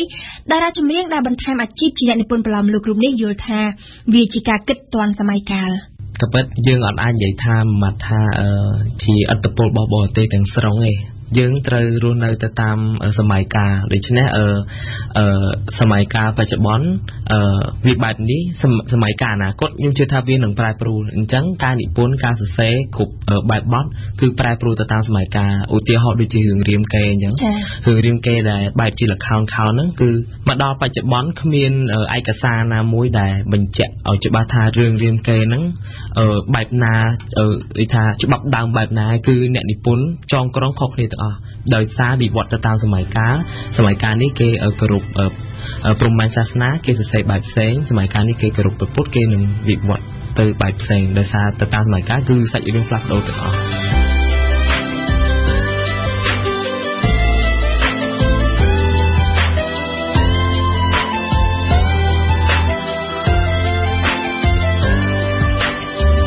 ចំណាយពេល1ឆ្នាំកន្លះទម្រាំបញ្ចប់ការតែងនិពន្ធរហូតមកទល់ពេលនេះសៀវភៅប្រឡោមលោកបេសកកម្មមួយរបស់ម៉ាណិតបានបោះពុម្ពនិងចេញលក់រួចហើយប៉ុន្តែទម្រាំបានសមិទ្ធផលដូច្នេះម៉ាណិតបានរំលឹកថាខ្លួនជួបការលំបាកខ្លាំងណាស់ពេលដែលខ្ញុំនិយាយថាខ្ញុំធ្វើសៀវភៅគឺជួនកាលគេអត់ហ៊ានមាត់ទេគេស្ដាប់យើងប៉ុន្តែនៅក្នុងចិត្តខ្ញុំជឿថាគេគិតថាពីណានៅអានសៀវភៅពីបច្ចុប្បន្ននេះចង់អានចុចទៅទូរស័ព្ទក៏អានបានដែរពីព្រោះដូចនៅលើបណ្ដាញសង្គម website ព័ត៌មានផ្សេងៗគឺគេអានបានណាមួយយើងក្មេងផងដល់ចឹងទៅគេកាន់តែអត់សូវទុកចិត្តបាទគេអត់សូវហ៊ានបោះទុនមកលើយើងដោយសារគេអត់ដឹងថាតើយើងលុះប៉ុណ្ណាដោយសារវាជាលើកដំបូងយើងអត់មានភ័ស្តុតាងបញ្ជាក់ថាអូខ្ញុំធ្លាប់ធ្វើបានដល់ប៉ុណ្ណេះអញ្ចឹងទៅខ្ញុំជឿថាបើសិនជាខ្ញុំជាពួកគាត់ក៏ខ្ញុំប្រហែលជាធ្វើដូចគាត់ដែរដោយសារការដែលយើងបោះទុនទៅលើអីមួយយើងអាចចេះតែបោះទុនហើយដោយមិនរំពឹងថាផលវិជ្ជមានបានមកច្រើនជាងអវិជ្ជមានទេបាទម៉ាណិតបានរៀបរាប់ប្រាប់នឹងខ្ញុំបន្តថាខ្លួនបានស្វែងរកការឧបត្ថម្ភគាំទ្រពីក្រុមហ៊ុននិងស្ថាប័នជាច្រើនប៉ុន្តែភាគច្រើនលើសលប់ក្រុមហ៊ុនដែលម៉ាណិតទៅជួបនោះមិនបានផ្ដល់ការគាំទ្រសោះឡើយលើកលែងតែក្រុមហ៊ុនមួយរោងភាពយន្ត Legend គឺពួកគាត់ចាប់ផ្ដើមស្ដាប់ខ្ញុំអំពីគម្រោងលំអិតពួកគាត់បានស្នើធ្វើជាអ្នកឧបត្ថម្ភផ្ដាច់មុខដោយមាន logo នៅគ្រប់សៀវភៅដោយផ្ដល់នៅជំនួយយ៉ាងពេញលេញហើយពួកគាត់ជួយយើងដិតដល់មែនតើដល់ពេលហើយខ្ញុំរំភើបមែនតើដោយសារកន្លងមកពេលដែលជិតដល់ថ្ងៃប្រហែលជាខែ2ខ្ញុំថាខ្ញុំជប់ធ្វើអាហ្នឹងហើយដោយសារខ្ញុំរកអ្នកជំនួយឧបត្ថម្ភគាំទ្រអត់បានម៉ាណិតជឿថាសៀវភៅប្រឡោមលោករបស់ខ្លួនមិនមែនល្អឥតខ្ចោះទេមិនមែនចម្លែកប្លែកអស្ចារ្យជាងរឿងប្រឡោមលោកខ្មែរផ្សេងទៀតដែលមានលក់នៅលើទីផ្សារសប្តាហ៍ថ្ងៃដែរប៉ុន្តែម៉ាណិតជឿថាយ៉ាងហោចណាស់ប្រឡោមលោកមួយក្បាលនេះនឹងអាចរួមចំណែកជួយលើកកម្ពស់ការអាននិងជាពិសេសផ្ដល់ការលើកទឹកចិត្តដល់អ្នកនិពន្ធវ័យក្មេងដទៃទៀតកុំឲ្យបោះបង់ក្តីស្រមៃក្នុងការតែងនិពន្ធរបស់ខ្លួនខ្ញុំមិនមែនជាអ្នកបកកែអីមកពីណាទេប៉ុន្តែដោយសារតែខ្ញុំធ្វើអានេះបានខ្ញុំជឿថាអ្នកដទៃដែលគាត់អត់ធ្លាប់មានបទពិសោធន៍ឬក៏គាត់ពិបាកក្នុងការរកការជំរុញគាំទ្រឧបត្ថម្ភសៀវភៅខ្ញុំជឿថាពួកគាត់នឹងដឹងពីវិធីសាស្ត្រធ្វើដោយសារហេតុអីគឺដោយសារមានខ្ញុំម្នាក់ឯងដែលខ្ញុំអាចធ្វើបានអញ្ចឹងពួកគាត់ក៏ធ្វើបានដែរដូចគ្នាបើសិនជាពួកគាត់ច្បាស់ថាពួកគាត់មានសមត្ថភាពសៀវភៅរបស់ពួកគាត់ល្អ project របស់ពួកគាត់ល្អយើងនឹងជំរុញការអានទាំងអស់គ្នាខ្ញុំស្រឡាញ់ការអានតាំងពីតូចហើយខ្ញុំក៏ចង់ចែករំលែកក្តីស្រឡាញ់តាមរយៈតួអក្សរនេះជាសៀវភៅប្រឡោមលោកមនោសញ្ចេតនាបែបសង្កេតដែលឡើងចូលផ្លែបញ្ចប់គ្រឿងសិនដែលនិពន្ធខ្ញុំបាទផ្ទាល់ប្រាប់ថាលើកដៃឡើងសង្កេតអ្នកអាននឹងទទួលបានគម្រោងសៀវភៅដែលធ្វើឡើងពីក្រមាខ្មែរលោកអ្នកក៏មានចំណែកជួយដល់មន្ទីរពេទ្យគុណធបុផាតាមរយៈការទិញសៀវភៅផងដែរបេសកកម្មមួយមិនត្រឹមតែមានបំណងចង់ជួយលើកកម្ពស់ការអាននិងផ្ដល់ការលើកទឹកចិត្តដល់អ្នកនិពន្ធវ័យក្មេងនៅកម្ពុជាទេម៉ាណិតក៏មានបំណងរួមចំណែកជួយសង្គមតាមរយៈការចេញលក់សៀវភៅប្រឡោមលោកបេសកកម្មមួយនេះដែរម៉ាណិតបានបង្ហើបប្រាប់នាងខ្ញុំថាប្រាក់ចំណូលមួយផ្នែកពីការលក់សៀវភៅប្រឡោមលោកនេះនឹងត្រូវបរិច្ចាគជូនទៅមន្ទីរពេទ្យគុណធបុផាសៀវភៅប្រឡោមលោកបេសកកម្មមួយគឺជាស្នាដៃដំបូងរបស់ម៉ាណិតប៉ុន្តែវាមិនមែនជាសៀវភៅតែមួយគត់ដែលតារាចម្រៀងនេះនឹងសរសេរឡើយសៀវភៅមួយក្បាលនេះវាមិនមែនជាទីបញ្ចប់របស់ខ្ញុំទេបាទអញ្ចឹងខ្ញុំគិតថានឹងក្រុមសៀវភៅធ្វើសៀវភៅបន្តទៀតគ្រាន់តែថាយើងប្រហែលជាចាយរយៈពេលយូរតិចដូចដែលបងនឹងស្រាប់ហើយគឺ ការងារច្រើនមុខមែនតែនបាទច្រើនមុខមែនតែននឹងចាប់មួយណាចោលមួយណា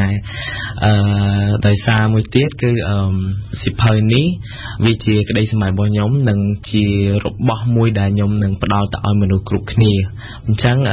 ខ្ញុំជឿថាសិភៅនេះវានឹងលើសពីសិភៅមួយក្បាលដែលមានតែអក្សរសម្រាប់អានដោយសារទី1វាជាការលើកកម្ពស់ការអានទី2លើកកម្ពស់វិស័យអក្សរសាស្ត្រខ្មែរទី3គឺជាទឹកចិត្តជំរុញដល់ក្មេងៗដែលមានវ័យប្រហាក់ប្រហែលនឹងខ្ញុំឲ្យមានកម្លាំងចិត្តក្នុងការធ្វើភាពក្លាហានក្នុងការធ្វើការបង្កើតនិងការគិតដែលមានភាពភ័យខ្លាចបាទហើយជាពិសេសចំណុចពិសេសរបស់សិភៅនេះមួយទៀតគឺសិភៅនេះមានជា soundtrack ផ្ទាល់ខ្លួនរបស់សិភៅតែម្ដងដោយនិពន្ធដោយខ្ញុំផ្ទាល់ដែរគឺចំណងជើងថា Run ដែលយើងនិយាយពី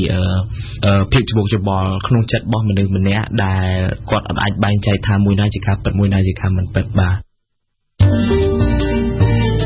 សហគមន៍ខ្មែរនៅប្រទេសបារាំងនៅឆ្នាំ1906ព្រះមហាក្សត្រខ្មែរព្រះបាទស៊ីសុវត្ថិបានយាងទៅប្រទេសបារាំងដោយមានការហាយហោមពីក្រុមអ្នករបាំព្រះរាជទ្រព្យខ្មែរដ៏គួរឲ្យគយគន់ផងជាងចម្លាក់បារាំងដ៏ល្បីឈ្មោះរ៉ូដាំងថែមទាំងបានគូររូបក្បាច់រាំពុតពេនរបស់អ្នករបាំខ្មែរនិងដាក់តាំងរហូតដល់សប្តាហ៍ថ្ងៃនៅក្នុងសារមន្ទីររបស់លោកក្នុងទីក្រុងប៉ារីថ្មីត្បិតតែរបាំព្រះរាជទ្រព្យធ្លាប់ល្បីល្បាញក្នុងអតីតកាលនិងត្រូវបានចាត់ចូលទៅក្នុងបញ្ជីបេតិកភណ្ឌពិភពលោកផ្នែកមនុស្សជាតិប៉ុន្តែរបាំព្រះរាជទ្រព្យកំពុងតែប្រឈមនឹងការបាត់បង់ទៅថ្ងៃអនាគតដោយសារតែអ្នកដែលមានចំណេះដឹងផ្នែកនេះកាន់តែមានវ័យចំណាស់ក្នុងពេលដែលឯកសារស្ដីពីរបាំព្រះរាជទ្រព្យមានតិចតួចគម្រោងរបាំខ្មែរដែលដឹកនាំដោយសាស្ត្រាចារ្យនិងអ្នកស្រាវជ្រាវខ្មែរ2នាក់បានលេចចេញជារូបរាងឡើងដើម្បីជួយប្រមូលថតសក្ខីកម្មរបស់គ្រូបង្រៀនរបាំដែលមានវ័យកាន់តែជ្រេទៅហើយនោះសូមស្ដាប់បទជការរបស់ឈៀមបុប្ផាពីទីក្រុងប៉ារីសាស្ត្រាចារ្យនិងជាអតីតអ្នករាំរបាំខ្មែរនៅក្នុងប្រទេសបារាំងគឺលោកស្រីសុភ័ណ្ឌនុតបានដឹកនាំការងារសម្ភាសគ្រូបង្រៀនរបាំបុរាណខ្មែរនៅក្នុងប្រទេសកម្ពុជានៅក្នុងឆ្នាំ2008ដោយមានជំនួយការពីអ្នករបាំខ្មែរម្នាក់គឺលោកស្រីប៉ែនហ៊ុនគម្រោងការនេះអាចចាប់ដំណើរការបានដោយមានការជួយឧបត្ថម្ភពីស្ត្រីជនជាតិអាមេរិកម្នាក់ហើយនឹងការចូលរួមគាំទ្រពីបណ្ណាល័យសិល្បៈនៅក្នុងក្រុងញូវយ៉កនៅឆ្នាំ2013គម្រោងឯកសារវីដេអូរាប់សិបម៉ោងត្រូវបានដាក់បញ្ចូលទៅក្នុងទិន្នន័យរុករកឯកសារមួយរបស់បណ្ណាល័យសិល្បៈនៅក្នុងក្រុងញូវយ៉កតាំងពីខ្ញុំចាប់ស្រាវជ្រាវនឹងមកខ្ញុំពិបាករកឯកសារជាពិសេសរកឯកសារជាភាសាខ្មែរពីព្រោះវាអស់ហើយណាតាំងពីជំនាន់ខ្មែរក្រហមទៅយើងមិនសូវមានអត្ថបទទេជាពិសេសរូបថតក៏អត់ណាហើយសំខាន់ណាស់ជួនណាទៅខ្ញុំមានឈ្មោះគ្រូក៏ប៉ុន្តែអត់រូបថតណាដូចឧទាហរណ៍មានគ្រូមួយល្បីជាងគេណាឈ្មោះហ៊ុនមៀកអ្នកណាក៏ស្គាល់ដែរគាត់នឹងជាគ្រូធំណាស់ខ្ញុំបានរកឃើញរូបថតតែ2ទេណាហើយប្រវត្តិគាត់ក៏មិនដឹងច្បាស់លាស់ដែរតាំងពីនឹងមកខ្ញុំចង់សម្ភាសចង់ដឹងប្រវត្តិគ្រូខំអញ្ចឹងណាចាកាលដែលមុននឹងទៅច្រៀងនៅវាថ្ងៃចូលឆ្នាំហើយបង្ហើយចាដល់ពេលខ្ញុំចេញពីវាមកវិញស្រាប់គេថាចេញតែ5ថ្ងៃគេឲ្យអស់ព្រោះខ្ញុំអត់មានស្អីចាមានសពុតចងក្បិនមកសម្រាប់ហើយនឹងសភើចម្រៀងហ្នឹងចាបានរក្សាទុកយកទៅដល់ពតគេចង់យកទៅហែកជក់ណាឲ្យអស់ណាខ្ញុំខំលាក់តាំងពីពតរហូតមកដល់សប្តាហ៍នេះបានចាប់បង្ហាត់ចេញពីពតមកចានេះគឺជាសម្លេងពន្យល់របស់លោកយាយអែមធាយអតីតអ្នករបាំពីជំនាន់ដើមដែលដកស្រង់ចេញពីខ្សែវីដេអូសម្ភាសរបស់លោកស្រីសុភ័ណ្ឌនុតតាំងពីដើមមានឯកសារខ្លះមាននៅអាមេរិកគេបានថតខ្លះនៅស្រុកបារាំងក៏ចឹងដែរក៏ប៉ុន្តែហ្នឹងគេគ្រាន់តែថតរបាំទូទៅទេគេមិនដែលយកចិត្តទុកដាក់អំពីប្រវត្តិគ្រូមួយទេហើយខ្ញុំចង់ដឹងពីរឿងហ្នឹងពីព្រោះប្រវត្តិគ្រូមួយហ្នឹងជាប្រវត្តិសិល្បៈហើយដឹងស្រាប់ហើយសិល្បៈជាអត្តសញ្ញាណរបស់ខ្មែរជនជាតិខ្មែរយើងត្រូវថែរក្សាបើយើងមិនធ្វើទេ ដល់ឡាគ្រូនឹងស្លាប់ទៅរកឯកសារនៅឯណាពីព្រោះពេលខ្ញុំសុភាគាត់ហ្នឹងខ្ញុំសួរគ្រប់យ៉ាងតាំងពីតូចគាត់នៅឯណាគាត់ហាត់យ៉ាងម៉េចមានគ្រូឈ្មោះអីគ្រូចាស់នឹងឈ្មោះអីគាត់ហាត់នៅវាំងហ្នឹងគេធ្វើយ៉ាងម៉េចហើយពេលបង្កើតរបាំហ្នឹងគេបង្កើតយ៉ាងម៉េចហើយការរស់នៅចំនួនសង្គមហ្នឹងយ៉ាងម៉េចហើយការរស់នៅចំនួនខ្មែរក្រហមហ្នឹងយ៉ាងម៉េចហើយតទៅទៀតឥឡូវហ្នឹងគាត់រស់យ៉ាងម៉េចការរស់នៅរបស់សិល្បករណីតស៊ូណាដើម្បីអភិរក្សសិល្បៈដោយការពន្យល់របស់សុភចានុតបទសម្ភាសជាមួយនឹងអតីតអ្នករបាំពីចំនួនដើមមិនត្រឹមតែអាចឲ្យគេដឹងពីរបៀបរាំឬក៏ក្បាច់បុរាណមួយចំនួនដែលគេលែងហាត់រាំដូចមុនទៀតហើយក៏ប៉ុន្តែគេក៏អាចដឹងផងដែរពីរបៀបរស់នៅរបស់អ្នករបាំនៅក្នុងព្រះរាជវាំងកាលពីចំនួនដើមខ្ញុំហាត់ព្រលឹមឡើងហាត់ក្បាច់ថ្ងៃរៀនអក្សរអាសៀនទៅរៀនអក្សរភ្លេងដល់យប់រៀនជាងហ្នឹងសម្ដេចមហាក្សត្ររានីលោកទ្រង់ខ្លុយតូចបកោណាលោកទ្រង់ខ្លុយធំបកោណាវបៃតាហើយយប់ឡើងហៅគ្រូទាំងអស់មកបង្ហាត់ចាគ្រូមានច្រើនណាស់ប៉ុន្តែគ្រូចម្រៀងមួយនោះគាត់ខ្វាក់ឈ្មោះលោកឌីសាឡាបានមកមួយទៀតមកខាត់អ្នកនាងព្រំសុខុមអ្នកបួរំចាមកប៉ងមកលែនសតគូចាពងរៀនរៀនរាំចាខ្ញុំបានសង្កេតទៅគ្រូមួយសប្បាយចិត្តណាស់ដោយបាននិយាយអំពីកិច្ចការគាត់ណាហើយកិច្ចការដែលគាត់ស្រឡាញ់ជាងគេហ្នឹងណា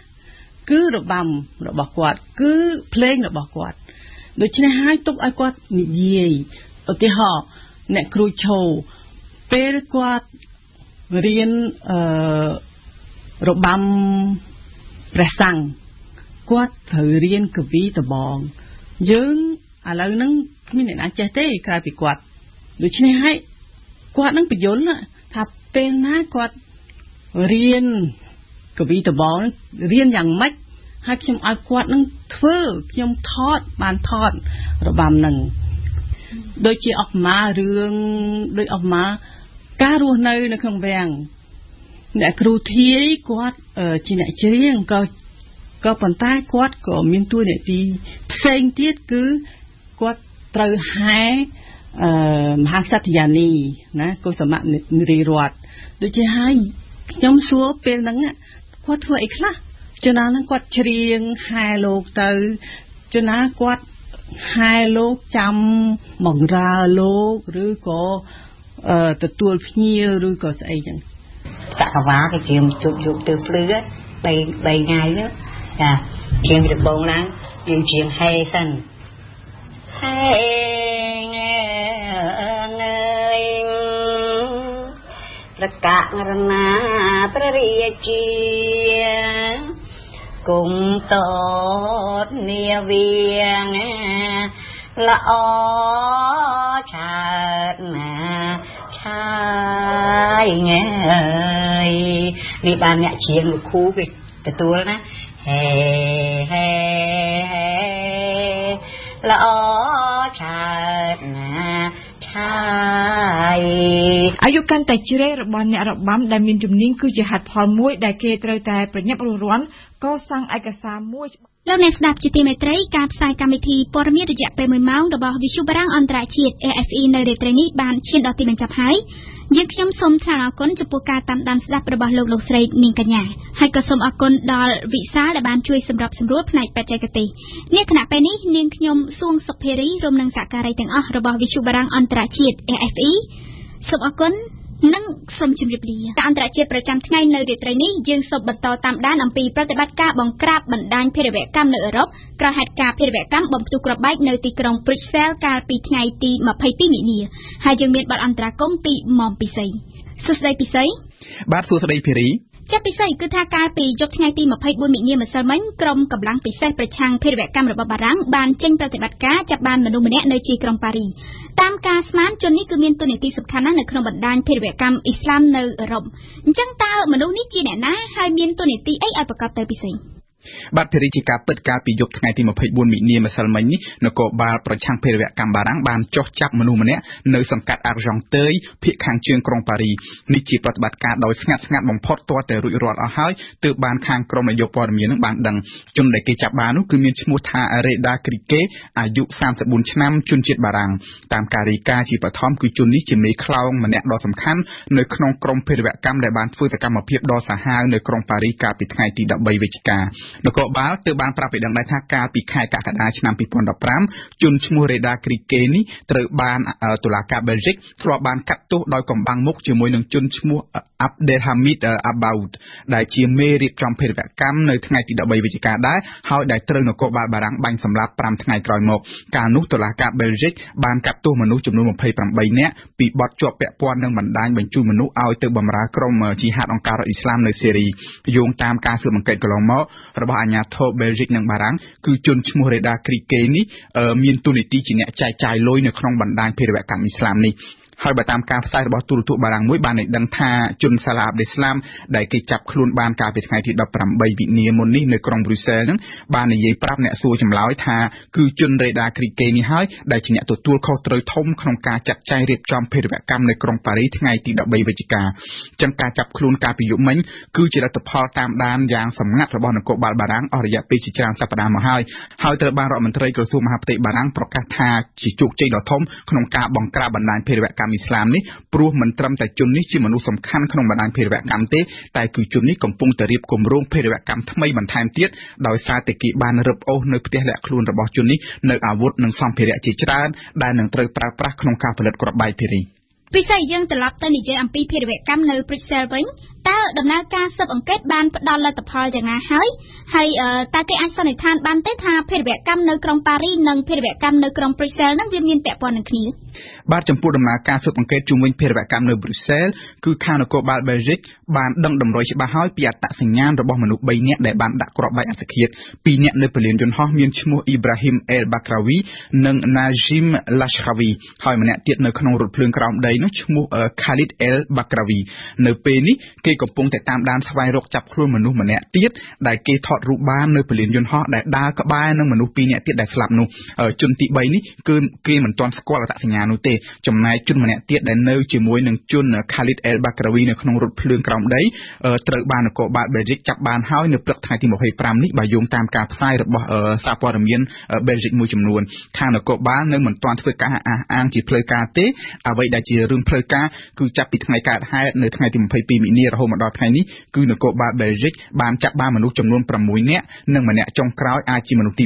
7នេះដែលគេកំពុងតែរងចាំការអះអាងពីអាជ្ញាធរសួរថាតើភេរវកម្មនៅប៉ារីនិងនៅប្រ៊ុយសែលមានជាប់ពាក់ព័ន្ធនឹងគ្នាដែរឬទេគេនៅមិនទាន់អាចសន្និដ្ឋានបានទេភេរីតែបើយោងតាមធាតុផ្សំនៃការស៊ើបអង្កេតរហូតមកដល់ពេលនេះគឺគេជឿថាវាមានជាប់ពាក់ព័ន្ធគ្នាព្រោះក្រុមភេរវកម្មដែលធ្វើសកម្មភាពនេះជាក្រុមបណ្ដាញតែមួយជាក់ស្ដែងស្នាម ADN របស់ជនឈ្មោះណាជីមឡាស្ខាវីដែលជាប់នៅនឹងគ្រាប់បែកនៅពលានយន្តហោះក្រុងប្រ៊ុយសែលក៏គេរកឃើញនៅជាប់នឹងខ្សែក្រវ៉ាត់គ្រាប់បែកដែលផ្ទុះនៅពហុកីឡាដ្ឋានក្រុងប៉ារីថ្ងៃទី13វិច្ឆិកាដែរដូច្នេះគេសន្និដ្ឋានថាខ្សែក្រវ៉ាត់គ្រាប់បែកដែលផ្ទុះនៅប៉ារីនិងផ្ទុះនៅប្រ៊ុយសែលគឺធ្វើឡើងដោយមនុស្សតែម្នាក់គឺឈ្មោះណាជីមឡាស្ខាវីនេះឯងភារីមួយវិញទៀតភេរវជនទាំងអស់ដែលបានធ្វើភេរវកម្មនៅប៉ារីគឺមានអ្នកខ្លះសញ្ជាតិបារាំងអ្នកខ្លះសញ្ជាតិបែលហ្សិកហើយសុទ្ធតែបានចេញចូលមានទំនាក់ទំនងនៅក្នុងតំបន់ Molenbeek ជាក្រុងប្រ៊ុយសែលទាំងអស់ដូច្នេះគឺជឿថាពួកនេះគឺជាបណ្ដាញតែមួយពិសេសគឺថាក្រោយហេតុការណ៍ភេរវកម្មម្ដងហើយម្ដងទៀតនេះបានធ្វើឲ្យគេនឹងចោទសួរអំពីប្រសិទ្ធភាពការងាររបស់អាជ្ញាធរបែលហ្សិកជាពិសេសទៅទៀតនោះគឺការសហការគ្នារវាងអាជ្ញាធរមានសមត្ថកិច្ចនៅទូទាំងអឺរ៉ុបតែម្ដងជំវិញការបង្ក្រាបបណ្ដាញភេរវកម្មជាណាមិញជំនួបវិសាមញ្ញរបស់សហភាពអឺរ៉ុបបានធ្វើឡើងកាលពីល្ងាចម្សិលមិញដែរជំវិញបញ្ហានេះអញ្ចឹងតើសហភាពអឺរ៉ុបបានសម្រេចអ្វីខ្លះហើយពិសេសបាទភារីជាការពិតមែនប្រហែលថ្ងៃចុងក្រោយនេះគឺមានការរុញបន្ទុកគ្នាទៅវិញទៅមករដ្ឋមន្ត្រីបារាំងម្នាក់បាននិយាយថាមកពីអាជ្ញាធរបែលហ្សិកនឹងប្រហែលពេកមើលស្រាលពួកជីហាតបណ្ដោយឲ្យតំបន់ Molenbeek ក្លាយជាសម្បុករបស់ពួកនេះហើយសូម្បីក្នុងផ្ទៃក្នុងរដ្ឋាភិបាលបែលហ្សិកក៏មានការបន្ទោសគ្នាដែររដ្ឋមន្ត្រីបែលហ្សិកពីររូបបានសុំលាលែងពីតំណែងតែត្រូវបានលោកនាយករដ្ឋមន្ត្រីបែលហ្សិកនឹងបដិសេធយ៉ាងណាក៏ដោយយើងត្រូវទទួលស្គាល់ថាអ្វីបើសម្បុកធំរបស់ពួកភេរវករជីហាតមាននៅតំបន់ Molenbeek មែនតែមិនមែនមានន័យថាវាជាបញ្ហារបស់បែលហ្សិកតែម្នាក់ឯងទេក្រុមភេរវកម្មជីហាតនេះជាបណ្ដាញរួមដែលមាននៅពាសពេញអឺរ៉ុបទាំងមូលមិនថានៅបែលហ្សិកនៅបារាំងឬក៏នៅទីក្រុងឡុង នឹងទេដូច្នេះវាជារឿងចាំបាច់ដែលប្រទេសអឺរ៉ុបទាំងអស់ចាប់ដៃគ្នាសហការគ្នាក្នុងការបង្ក្រាបបណ្ដាញដល់ព្រៃផ្សៃនេះព្រោះបើយើងក៏លេចមើលហេតុការណ៍កន្លងមកយើងឃើញយ៉ាងច្បាស់ថាអាញាធររវាងប្រទេសមួយទៅប្រទេសមួយធ្វើការអត់ផ្ដល់ដំណឹងឲ្យគ្នាទេមួយចាប់មួយទៀតលែងមួយដឹងថាជាមនុស្សមានគ្រោះថ្នាក់តែមិនជួយប្រាប់គ្នាទៅវិញទៅមកចឹងហើយបានជារដ្ឋមន្ត្រីក្រសួងមហាផ្ទៃនៃប្រទេសទាំង28បានជួបប្រជុំគ្នាកាលពីយប់ថ្ងៃពហុម្សិលមិញដើម្បីរកវិធីធ្វើយ៉ាងណាបង្កើនការសហការគ្នានឹងឲ្យមានប្រសិទ្ធភាពចំណុចដែលគេរំពឹងថាត្រូវធ្វើនឹងឲ្យបានឆាប់បំផុតនេះពីនេះគឺទី1ជាការត្រួតពិនិត្យព្រំដែនខាងក្រៅរបស់សហភាពអឺរ៉ុបនោះឲ្យបានតឹងរ៉ឹងហើយទី2គឺការបោសសម្អាតចរាចរណ៍អាវុធខុសច្បាប់នៅក្នុងសហភាពអឺរ៉ុបហើយទី3ចុងក្រោយគឺការចែករំលែកផ្ដល់ព័ត៌មាននិងទិន្នន័យឲ្យគ្នាទៅវិញទៅមកតាក់ទងទៅនឹងចរាចរណ៍ចេញចូលរបស់អ្នកដំណើរតាមយន្តហោះ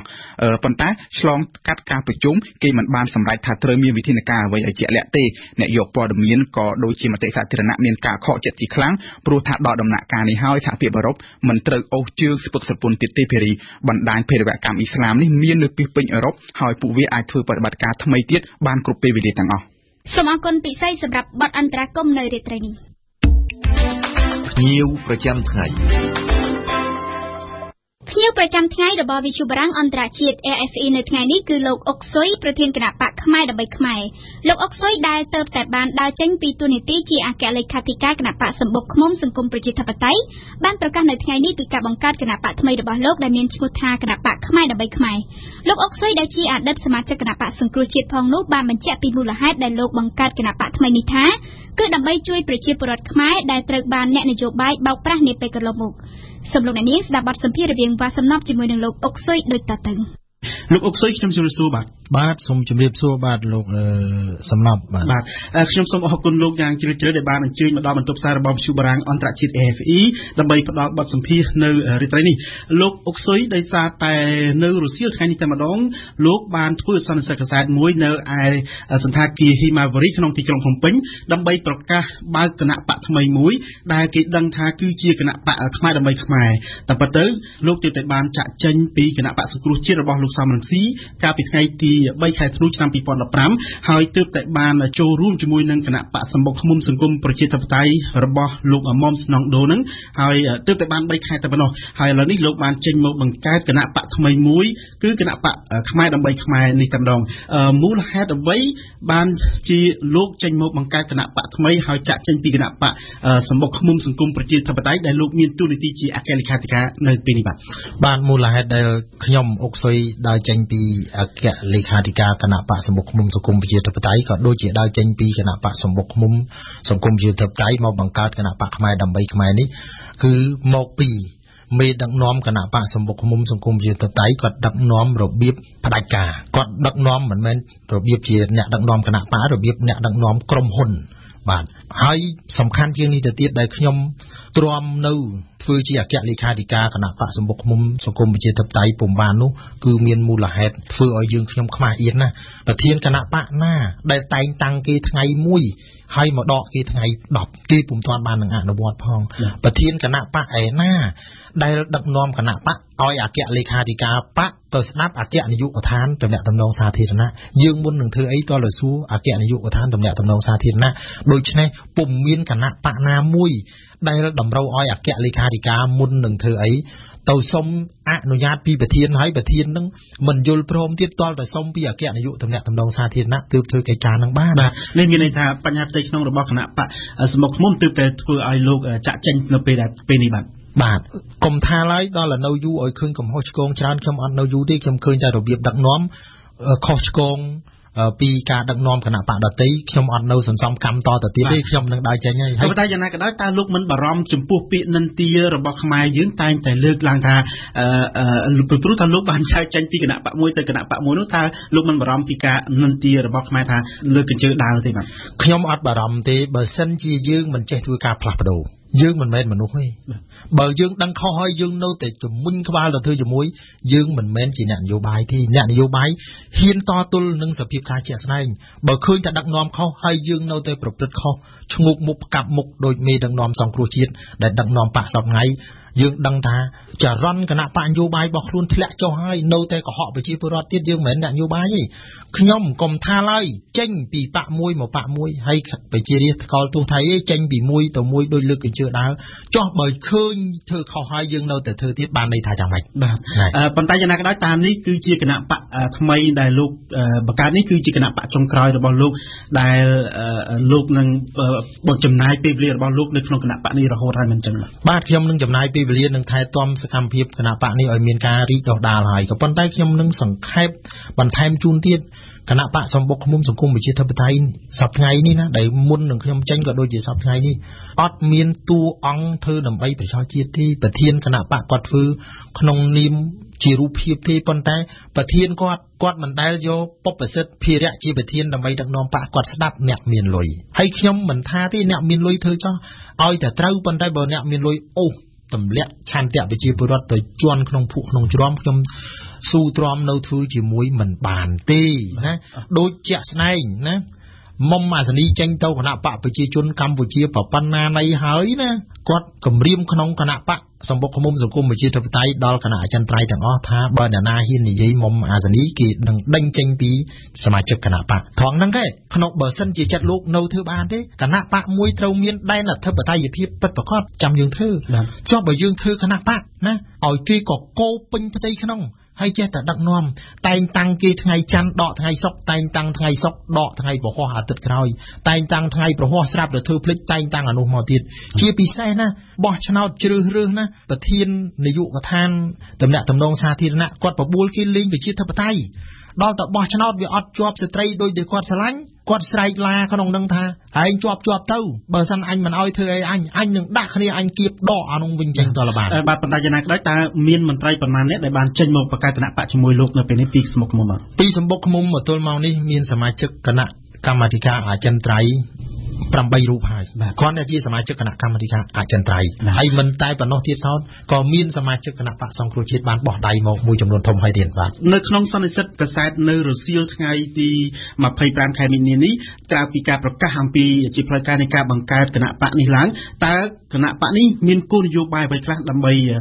ស្រូបសម្លេងការគ្រប់គ្រងពីប្រជាពលរដ្ឋគណៈបកខ្មែរដើម្បីខ្មែរមានគោលនយោបាយសំខាន់នៅក្នុងបាវចនាទាំង3ហ្នឹងមិនអោយឃ្លាតឆ្ងាយពីបាវចនាទាំង3របស់គណៈបកខ្មែរដើម្បីខ្មែរនោះទេអ្វីទៅបាទយុត្តិធម៌សន្តិភាពនិងអភិវឌ្ឍប៉ុន្តែយ៉ាងណាក៏ដោយតើលោកអុកស៊ុយតើក្នុងគោលបំណងនៃការបង្កើតគណៈបកថ្មីរបស់លោកនេះគឺជាគណៈបកដើម្បីប្រឆាំងនឹងគណៈបកប្រឆាំងឬក៏ជាគណៈបកមួយដែលនឹងប្រឆាំងរដ្ឋាភិបាលដើម្បីទាញសម្លេងពីគណៈបកទាំងធំៗនេះគណៈបកខ្មែរដើម្បីខ្មែរដូចខ្ញុំបានជម្រាបពីខាងដើមហើយថាអ្វីដែលជាផលប្រយោជន៍របស់ខ្មែរគឺគណៈបកខ្មែរដើម្បីខ្មែរត្រូវតែរក្សាការពារឲ្យបានជានិច្ចកុំថាឡើយដល់តែគណៈបកសង្គ្រោះជាតិថាគណៈបកខ្មែរដើម្បីខ្មែរប្រឆាំងមិនមែនទេកាលណាគណៈបកសង្គ្រោះជាតិធ្វើខុសអំពីច្បាប់ធ្វើខុសអំពីរដ្ឋធម្មនុញ្ញមិនគោរពប្រជារាស្ត្រមិនគោរពឆន្ទៈប្រជារាស្ត្រមិនគោរពផលប្រយោជន៍ជាតិគណៈបកខ្មែរដើម្បីខ្មែរត្រូវតែកែតម្រូវកាលណាពាក្យថាកែតម្រូវសូមកុំច្រឡំថាប្រឆាំង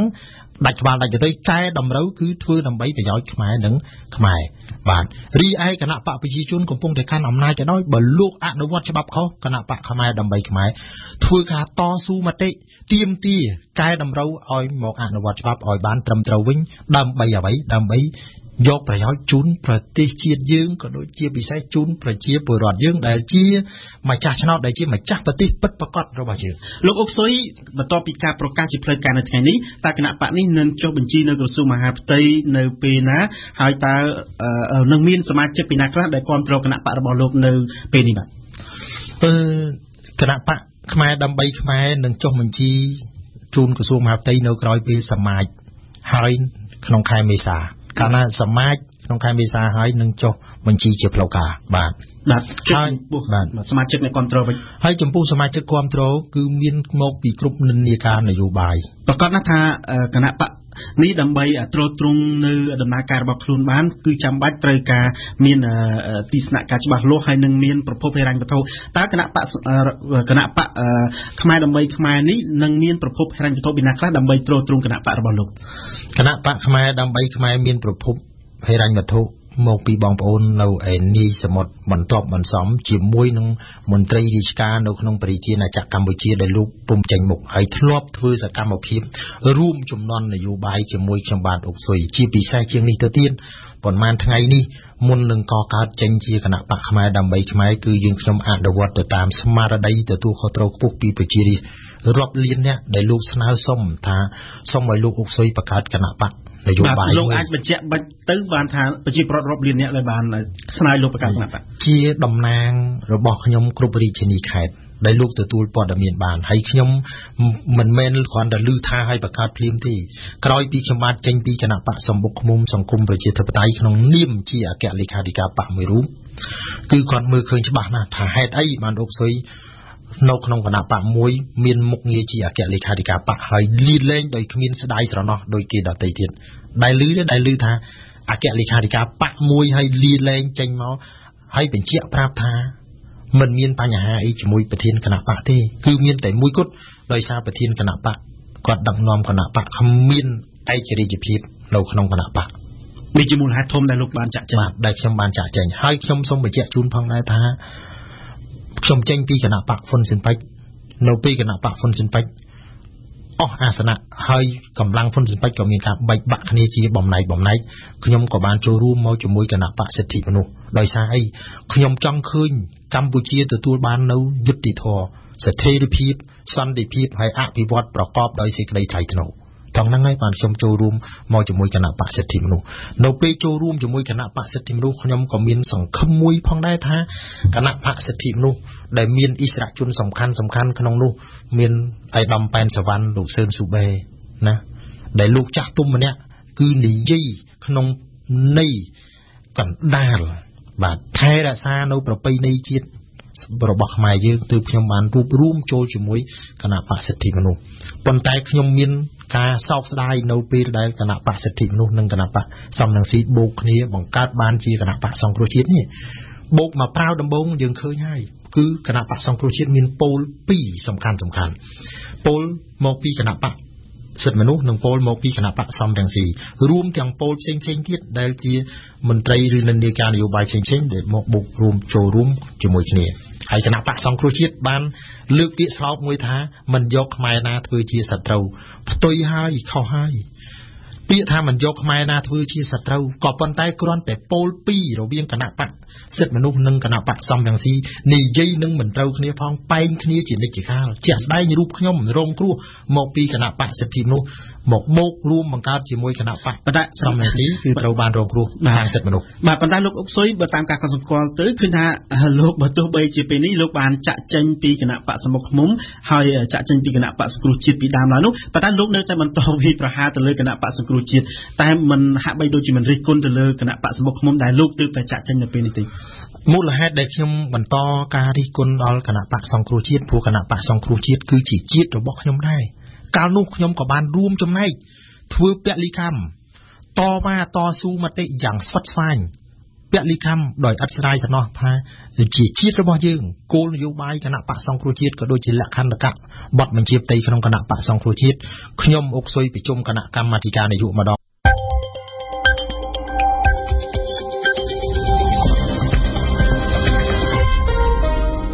ជំរាបសួរលោកស្រីនាងកញ្ញាអរគុណលោកអ្នកដែលបានបើកស្ដាប់ការផ្សាយកម្មវិធីព័ត៌មានរបស់វិទ្យុបារាំងអន្តរជាតិ RFE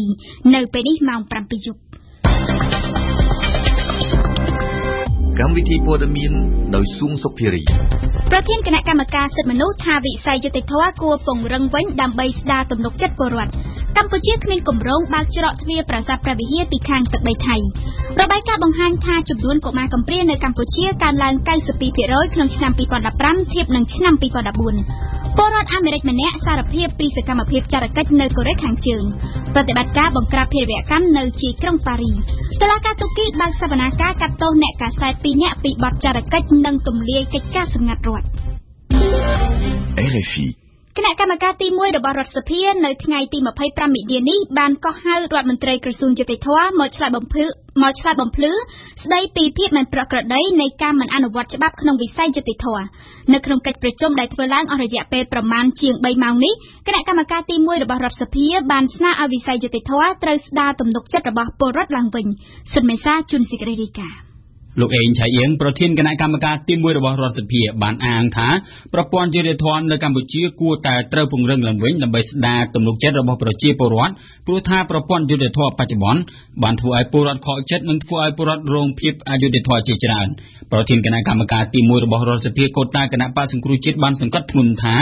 ករណីជាច្រើនគឺមានភាពអយុត្តិធម៌ជាក់ស្ដែងករណីដីធ្លីករណីគ្រួសារមហាសេដ្ឋីត្រកូលខៅជាដើមដែលសុទ្ធតែជាករណីមិនអាចទទួលយកបានទេនឹងធ្វើខុសនីតិវិធីច្បាប់ដែលធ្វើឲ្យសាធារណជនមានការរិះគន់ប៉ុន្តែក្រសួងយុតិធម៌បានលើកឡើងថាការសម្រេចចិត្តបែបណាមួយរបស់តុលាការគឺជាការសម្រេចចិត្តឯករាជ្យដែលគ្មានអ្នកជ្រៀតជ្រែកនោះទេនៅក្នុងកិច្ចពិភាក្សាអស់រយៈពេលប្រមាណជាង3ម៉ោងប្រធានបទជាច្រើនត្រូវបានលើកឡើងក្នុងជំនួបទល់មុខគ្នារវាងគណៈកម្មការទី1និងក្រសួងយុតិធម៌ដែលដឹកនាំដោយលោកអង្គវង្សវឌ្ឍនាប្រធានបទទាំងនោះរួមមានការចាប់ខ្លួនការឃុំខ្លួននិងការកាត់ទោសអនិច្ចជនដែលមានប្រមាណជាង448ករណីនៅទូទាំងប្រទេសករណីឃុំខ្លួនលើសពេលកំណត់មានប្រមាណជាង206ករណីបន្ថែមពីលើនេះប្រធានបទកំហុសឆ្គងនៅក្នុងការអនុវត្តនីតិវិធីនិងការមិនអនុវត្តនីតិវិធីដែលគណៈកម្មការទី1របស់រដ្ឋសភាបានលើកឡើងមានចំនួន8ជាក់ស្ដែងនៅក្នុងនោះរួមមានវិវាទដីធ្លីរបស់ប្រជាពលរដ្ឋនិងអ្នកអង្គការជាមផែងនៅក្នុងតំបន់កែផុសរួមទាំងករណីសំណុំរឿងគ្រួសារមហាសេដ្ឋីត្រកូលខៅជាដើមនៅក្នុងចំណុចករណីកំហុសក្នុងការអនុវត្តនីតិវិធីនិងការមិនអនុវត្តទួលនីតិគណៈកម្មការទី1របស់រដ្ឋសភាក៏បានស្នើឲ្យក្រសួងយុតិធម៌ពិនិត្យលើករណីទាំង8នេះឡើងវិញផងដែរសូមបញ្ជាក់ថាក្រៅពីប្រធានបទទាំងនោះប្រធានបទបព្វពួកនិយមនិងខ្សែស្រឡាយនៅក្នុងប្រព័ន្ធតុលាការក៏ត្រូវបានលើកឡើងផងដែរគួរក៏សម្គាល់ថាក្នុងរយៈពេល1ឆ្នាំ2015គណៈកម្មការទី1របស់រដ្ឋសភាបានទទួលពាក្យបណ្ដឹងប្រមាណ529ពាក្យបណ្ដឹងហើយនៅក្នុងនោះ 70% គឺជាវិវាទដីធ្លីហើយ 20% ផ្សេងទៀតគឺទាក់ទងទៅនឹងភាពអយុត្តិធម៌បើទោះបីជាបែបណាក៏ដោយក្រសួងយុតិធម៌បានអាងថាខ្លួននឹងសហការជាមួយគណៈកម្មការទី1របស់រដ្ឋសភាដើម្បីទទួលបានករណីដែលមិនប្រក្រតីណាមួយដែលពលរដ្ឋបានប្តឹងស្តីពីភាពមិនប្រក្រតីនិងភាពអយុត្តិធម៌អ្នករាយការណ៍ពិសេសរបស់អង្គការសហប្រជាជាតិលើបញ្ហាសិទ្ធិមនុស្សនៅកម្ពុជាលោកស្រី Rona Smith នៅព្រឹកថ្ងៃទី25មិនិនានេះបានជួបជាមួយនឹងគណៈកម្មាធិការជាតិរៀបចំការបោះឆ្នោតកោជបនៅក្នុងជំនួបជាមួយកោជបលោកស្រី Rona Smith បានលើកឡើងនៅចំណុចមួយចំនួនដែលក្នុងនោះលោកស្រីស្នើឲ្យកោជបជួយជំរុញដល់ការចេញអត្តសញ្ញាណប័ណ្ណដល់ប្រជាពលរដ្ឋឲ្យបានលឿនសម្រាប់ប្រើប្រាស់ចុះឈ្មោះបោះឆ្នោតជំរុញឲ្យកោជបជួយចុះឈ្មោះពលរដ្ឋខ្មែរដែលរស់នៅនិងទៅធ្វើការនៅក្រៅប្រទេសសម្រាប់ការចូលរួមបោះឆ្នោតសូមឲ្យកោជបផ្ដល់ឱកាសដល់ជនជាតិដើមភាគតិចដែលមិនចេះអក្សរនិងមិនចេះភាសាខ្មែរមានលទ្ធភាពបានចុះឈ្មោះបោះឆ្នោតហើយលោកស្រីនឹងបន្តជួបពិភាក្សាជាមួយនឹងកោជបនៅពេលដែលលោកស្រីមកកម្ពុជាដើម្បីស្វែងយល់ពីនីតិវិធីបោះឆ្នោតនៅកម្ពុជាលើកក្រោយទៀតព្រោះថាលោកស្រីចង់ឃើញស្ថាប័នកោជបរៀបចំការបោះឆ្នោតមួយដែលឯករាជ្យអព្យាក្រឹតសេរីភាពនិងមានយុត្តិធម៌ក្រសួងការពារជាតិកម្ពុជាបានច្រានចោលចំពោះព័ត៌មានដែលចុះផ្សាយដោយកាសែតបាងកកប៉ុស្តិ៍របស់ថៃថាកម្ពុជាកំពុងតែពិចារណាក្នុងការបើកច្រកទ្វារប្រាសាទព្រះវិហារពីខាងទឹកដីថៃការចុះផ្សាយនេះត្រូវបានច្រានចោលដោយមន្ត្រីជាន់ខ្ពស់ក្រសួងការពារជាតិកម្ពុជាបន្ទាប់ពីបានចូលរួមនៅក្នុងកិច្ចប្រជុំគណៈកម្មាធិការព្រំដែនទូតកម្ពុជាថៃលើកទី11នៅទីក្រុងបាងកកប្រទេសថៃក្នុងសប្តាហ៍នេះវ៉ាសំណប់លំអិតព័ត៌មានការច្រានចោលនេះបានធ្វើឡើងនៅ24ម៉ោងក្រោយពីកាសែតបាងកកប៉ុស្តិ៍របស់ថៃបានចុះផ្សាយថាភាគីកម្ពុជាកំពុងតែពិចារណាអនុញ្ញាតឲ្យជនជាតិថៃចូលមកកាន់ប្រាសាទព្រះវិហារមកពីខាងភាគីថៃដោយផ្ទាល់ពលគឺដោយមិនចាំបាច់ធ្វើដំណើរចូលមកកាន់ទឹកដីកម្ពុជាដោយសពថ្ងៃនោះទេកាសែតដែលបានចុះផ្សាយដោយស្រង់សម្ដីរដ្ឋមន្ត្រីការពារជាតិកម្ពុជាលោកឧបនាយករដ្ឋមន្ត្រីទៀតបានថាមានការត្រៀមបើកច្រកផាម៉ូអ៊ីដែងនៅខាងភាគីថៃដើម្បីចូលមកកាន់ប្រាសាទព្រះវិហារនេះនៅក្នុងការចុះផ្សាយនេះលោករដ្ឋមន្ត្រីបានអះអាងថានោះគឺជាវិធានការដើម្បីជួយជំរុញឲ្យកំណើនវិស័យទេសចររវាងប្រទេសទាំងពីរប៉ុន្តែលោកនាងផាតរដ្ឋលេខាធិការក្រសួងការពារជាតិកម្ពុជាបានច្រានចោលចំពោះព័ត៌មាននេះបើតាមលោកនាងផាតលោកឧបនាយករដ្ឋមន្ត្រីទីបាញ់រដ្ឋមន្ត្រីក្រសួងការពារជាតិកម្ពុជាបានមានប្រសាសន៍ត្រឹមតែថាអ្នកទេសចរថៃអាចចូលមកទស្សនាប្រាសាទព្រះវិហារបានតាមរយៈច្រកទ្វារផ្សេងទៀតតួយ៉ាងដូចជាតាមរយៈច្រកអានសេះក្នុងខេត្តព្រះវិហារជាដើម ប៉ុន្តែកម្ពុជាគ្មានគម្រោងសោះឡើយក្នុងការបើកទ្វារប្រាសាទព្រះវិហារដែលបានបិទចាប់តាំងពីមានចំនួនប្រដាប់អាវុធតាំងពីខែកក្កដាឆ្នាំ2008មកនោះទេគូជំរាបជូនថារដ្ឋមន្ត្រីក្រសួងការពារជាតិកម្ពុជាថៃទើបតែបានបិទបញ្ចប់កិច្ចប្រជុំគណៈកម្មការព្រំដែនទូតទៅកម្ពុជាថៃលើកទី11ដែលបានរៀបចំធ្វើឡើងនៅទីក្រុងបាងកកប្រទេសថៃចាប់ពីថ្ងៃទី21ដល់ថ្ងៃទី24ខែមីនាឆ្នាំ2016កិច្ចប្រជុំដែលបានផ្ដោតជាសំខាន់ទៅលើការពង្រឹងកិច្ចសហប្រតិបត្តិការរវាងកងទ័ពនៃប្រទេសទាំងពីរលើវិស័យសន្តិសុខនិងការថែរក្សាសន្តិភាពតាមតំបន់ព្រំដែនបញ្ហាប្រយុទ្ធប្រឆាំងអំពើភេរវកម្មបញ្ហាឧក្រិដ្ឋកម្មមិនប្រពៃបញ្ហាសន្តិសុខលំហសមុទ្របញ្ហាគ្រោះមហន្តរាយធម្មជាតិនិងលើវិស័យផ្សេងទៀតលោកនាយករដ្ឋមន្ត្រីទាបាញ់ដែលបានដឹកនាំគណៈប្រតិភូកម្ពុជាត្រឡប់មកកាន់ប្រទេសកម្ពុជាវិញកាលពីរសៀលថ្ងៃទី24មីនាម្សិលមិញគួររំលឹកឡើងវិញដែរថាច្រកទ្វារប្រាសាទព្រះវិហារត្រូវបានបិទតាំងពីថ្ងៃទី15ខែកក្កដាឆ្នាំ2008មកបន្ទាប់ពីភាគីថៃបានបញ្ជូនយោធាចំនួន50នាក់មកកាន់វត្តកែវសក្ខាគិរីស្វារៈនៅប៉ុន្មានថ្ងៃបន្ទាប់ពីកម្ពុជាបានដាក់ប្រាសាទព្រះវិហារជាសម្បត្តិបេតិកភណ្ឌពិភពលោកនៅថ្ងៃទី8ខែកក្កដាឆ្នាំ2008ចំនួនដែលបានឈានទៅដល់ការផ្ទុះអាវុធដាក់គ្នារហូតដល់មានការស្លាប់និងរបួសទាហានទាំងសងខាងព្រះមហាក្សត្រនៃព្រះរាជាណាចក្រកម្ពុជាបានត្រាស់បង្គាប់តែងតាំងលោកសេរីកុសលទេសរដ្ឋមន្ត្រីទទួលបន្ទុកបេសកកម្មពិសេសជាអនុប្រធានទី1អាជ្ញាធរកម្ពុជាគ្រប់គ្រងសកម្មភាពកម្ចាត់មីននិងសង្គ្រោះជនពិការដោយសារមីនជំនួសលោកប្រាក់សុខុននិងតែងតាំងលោកលីធុចជាអនុប្រធានទី2គូជំរាបជូនថាលោកប្រាក់សុខុនដែលបច្ចុប្បន្នជារដ្ឋមន្ត្រីក្រសួងប្រៃសណីនិងទូរគមនាគមន៍ត្រូវគេដឹងថានឹងក្លាយជារដ្ឋមន្ត្រីក្រសួងការបរទេសនាពេលខាងមុខនេះការសិក្សាស្រាវជ្រាវដែលធ្វើឡើងដោយក្រសួងសង្គមគិច្ចអតីតយុទ្ធជននិងយុវនីតិសម្បទានៅក្នុងឆ្នាំ2015បានរកឃើញថាមានកុមារកំព្រាចំនួន 11,788 នាក់បាននឹងកំពុងរស់នៅក្នុងមណ្ឌលកុមារកំព្រាចំនួន267កន្លែងនៅក្នុងខេត្តចំនួន5ក្នុងប្រទេសកម្ពុជានៅក្នុងឆ្នាំ2014មានកុមារកំព្រាតែ 7,545 នាក់នៅក្នុងមណ្ឌលកុមារកំព្រាតែ139តែប៉ុណ្ណោះក្នុងចំនួនខេត្តដូចគ្នានេះចំនួននេះបានបង្ហាញឲ្យឃើញថានៅក្នុងឆ្នាំ2015កុមារកំព្រាកម្ពុជាកើនឡើងរហូតដល់ 92% នេះបើតាមសេចក្តីប្រកាសព័ត៌មានរួមរបស់អង្គការ UNICEF កម្ពុជានិងក្រសួងសង្គមគិច្ចអតីតយុទ្ធជននិងយុវនីតិសម្បទានៅថ្ងៃទី24មីនាប្រធានាជូនព័ត៌មានការសិក្សាស្រាវជ្រាវត្រូវបានធ្វើឡើងនៅក្នុងខេត្តនិងក្រុងចំនួន5ដែលមានដូចជាក្រុងភ្នំពេញក្រុងព្រះសីហនុខេត្តសៀមរាបខេត្តបាត់ដំបងនិងខេត្តកណ្ដាលក្រោមការឧបត្ថម្ភពីអង្គការ UNICEF USAID ហើយនឹងដៃគូនៅក្នុងគម្រោងការពារកុមារ 3PC លោកវង្សសូត្ររដ្ឋមន្ត្រីក្រសួងសង្គមគិច្ចអតីតយុទ្ធជននិងយុវនីតិសម្បទាបានបញ្ជាក់នៅក្នុងសេចក្តីប្រកាសព័ត៌មានថាការរកឃើញនេះបានបង្ហាញក្តីព្រួយបារម្ភរយៈពេលវែងមួយជុំវិញការកើនឡើងយ៉ាងច្រើននៅចំនួនមណ្ឌលកុមារកំព្រានៅក្នុងប្រទេសហើយកត្តានេះក៏បានបង្កឲ្យមានបញ្ហានិងការប្រឈមជាច្រើនដូចជាការអប់រំការរស់នៅនិងសុវត្ថិភាពចំពោះកុមាររស់នៅក្នុងមណ្ឌលកុមារកំព្រាអស់ទាំងនោះការសិក្សាស្រាវជ្រាវបានរកឃើញថាមណ្ឌលកុមារកំព្រាទាំង267កន្លែងនោះមាន57កន្លែងជាផ្ទះសម្រាប់ស្នាក់នៅជាក្រុម20កន្លែងជាផ្ទះសម្រាប់ស្នាក់នៅនិងបញ្ជូនបន្តទៅកាន់កន្លែងមួយផ្សេងម្ដងថាសុំឲ្យកែជាបន្ទាន់នៅចរិតដឹកនាំបែបបត់ដឹកនាំរបៀបបពុនិយមគ្រួសារនិយមរបៀបពុករលួយតាំងពីការងារពុករលួយតាំងពីចំណាត់ការទូទៅនេះគឺខ្ញុំសនំពរឲ្យកែជាបន្ទាន់ពីព្រោះគណៈបកសង្គ្រោះជាតិនេះមានគោលនយោបាយគួរថាដឹកនាំនាវាកម្ពុជា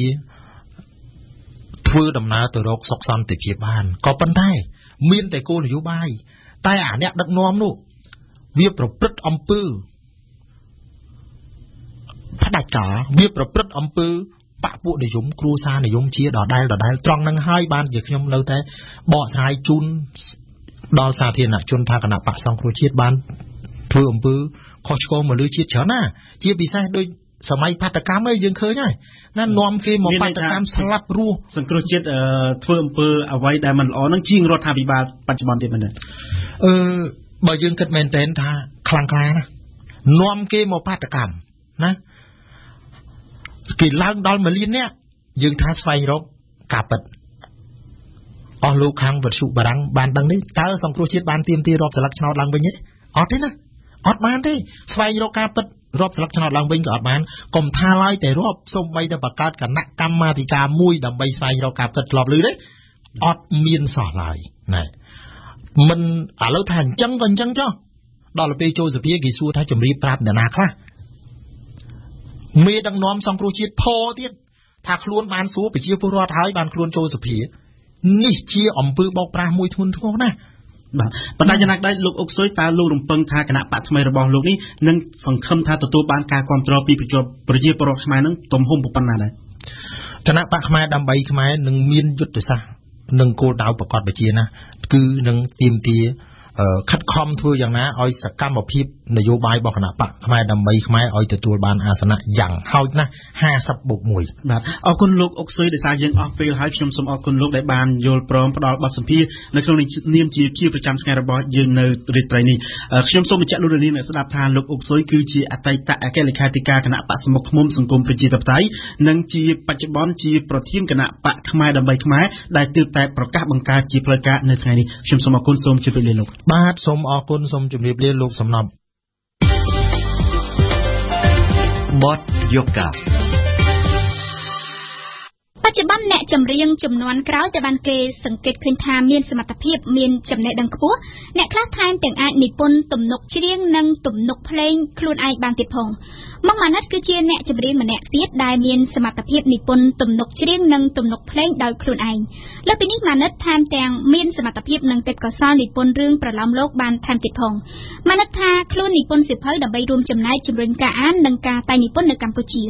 នៅក្នុងនីតិបទយកការនៅថ្ងៃនេះអមរជនានឹងនាំលោកអ្នកទៅស្គាល់អាជីពជាអ្នកនិពន្ធរបស់លោកម៉ុងម៉ាណិតនិងប្រឡំលោករឿងបេសកកម្មមួយរបស់លោកសូមអញ្ជើញស្ដាប់ដូចតទៅ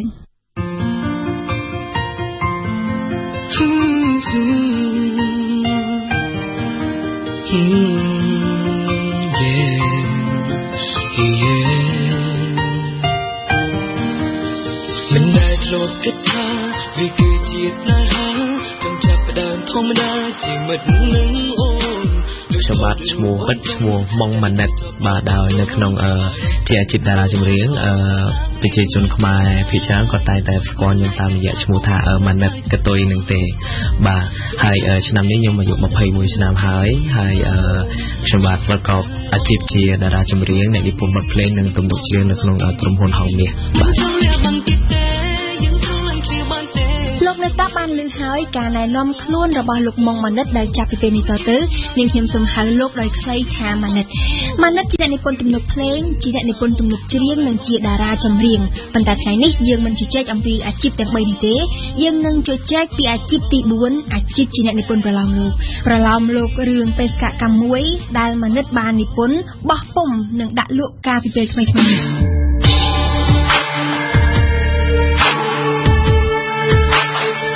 និយាយពីប្រឡំលោកបេសកកម្មមួយដែលម៉ាណិតនិពន្ធរឿងនេះជាប្រឡំលោកបែបម៉េចហើយសាច់រឿងយ៉ាងម៉េចដែរម៉ាណិតអាចប្រហើបប្រាប់លោកដោយសារបានទេចា៎រឿងនេះគឺនិយាយពីក្រុមហ៊ុន Intelligence Agency មួយដែល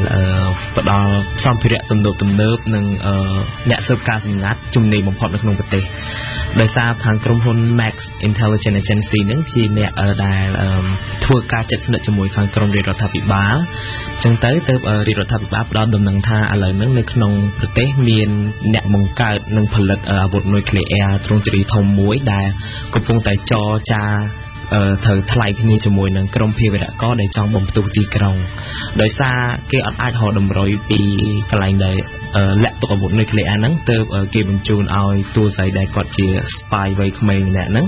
ទៅចុះស៊ើបការដោយគេឲ្យទិន្នន័យថាបុរសដែលគាត់ជាអ្នកជួញដូរហ្នឹងឈ្មោះឆាម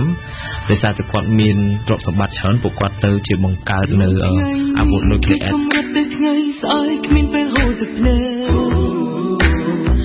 នឹងស្ដាប់ដំណើររឿងនៅក្នុងប្រឡំលោកបេសកកម្មមួយរបស់ម៉ាណិតមិនមែនកើតឡើងនៅស្រុកខ្មែរទេហើយក៏មិនបានយកទីតាំងកន្លែងណាមួយមកធ្វើជាទីតាំងដំណើររឿងដែរម៉ាណិតអះអាងថាខ្លួនចង់ឲ្យអ្នកអានមានសេរីភាពនៃការគិតស្រមើស្រមៃឥតដែនកំណត់សាច់រឿងនៃប្រឡំលោកដែលម៉ាណិតរៀបរាប់ស្ដាប់ទៅហាក់ដូចជាឆ្លុះបញ្ចាំងពីផ្នត់គំនិតនិងជីវភាពបែបលោកខាងលិចដែលមានបច្ចេកវិទ្យាទំនើបជាជាងជីវភាពបែបមិនសូវសម្បូរបែបនៅអាស៊ីប៉ុន្តែម៉ាណិតមិនយល់ដូច្នេះឡើយតារាចម្រៀងដែលបន្ថែមអាជីពជាអ្នកនិពន្ធប្រឡំលោករូបនេះយល់ថាវាជាការគិតទាន់សម័យកាលក៏ពិតយើងអត់អាចនិយាយថាមកថាជាឥទ្ធិពលរបស់បរទេសទាំងស្រុងទេ យើងត្រូវរស់នៅទៅតាមសម័យកាលដូច្នេះសម័យកាលបច្ចុប្បន្នវាបែបនេះសម័យកាលអនាគតខ្ញុំជឿថាវានឹងប្រែប្រួលអញ្ចឹងការនិពន្ធការសរសេរគ្រប់បែបបទគឺប្រែប្រួលទៅតាមសម័យកាលឧទាហរណ៍ដូចជារឿងរាមកេរ្តិ៍អញ្ចឹងរឿងរាមកេរ្តិ៍ដែលបែបជាល្ខោនខោនហ្នឹងគឺមកដល់បច្ចុប្បន្នគ្មានឯកសារណាមួយដែលបញ្ជាក់ឲ្យច្បាស់ថារឿងរាមកេរ្តិ៍ហ្នឹងបែបណានិយាយថាច្បាប់ដើមបែបណាគឺអ្នកនិពន្ធចងក្រងខុសគ្នាទាំងអស់ដោយសារវិវត្តទៅតាមសម័យកាលនេះគេគោរពព្រហ្មញ្ញសាសនាគេសរសេរបែបផ្សេងសម័យកាលនេះគេគោរពពុទ្ធគេនឹងវិវត្តទៅបែបផ្សេងដោយសារទៅតាមសម័យកាលគឺសាច់រឿងផ្លាស់ប្ដូរទាំងអស់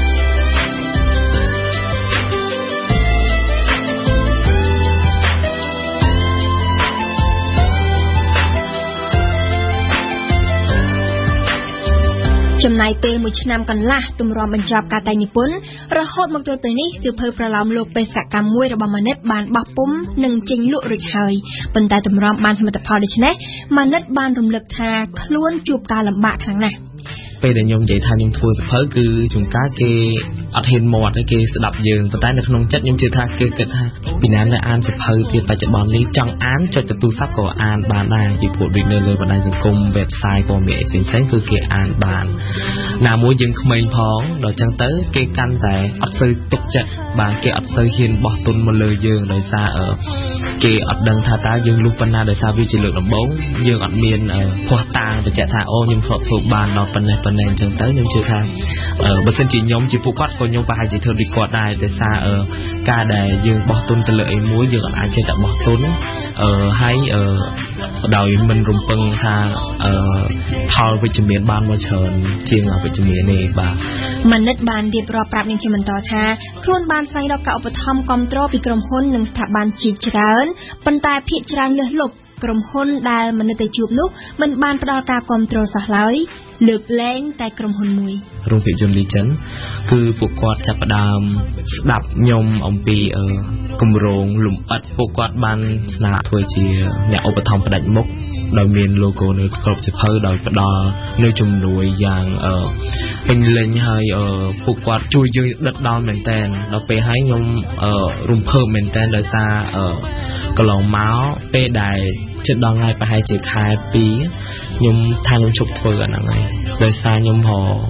អ្នកជំនួយឧបត្ថម្ភគាំទ្រអត់បាន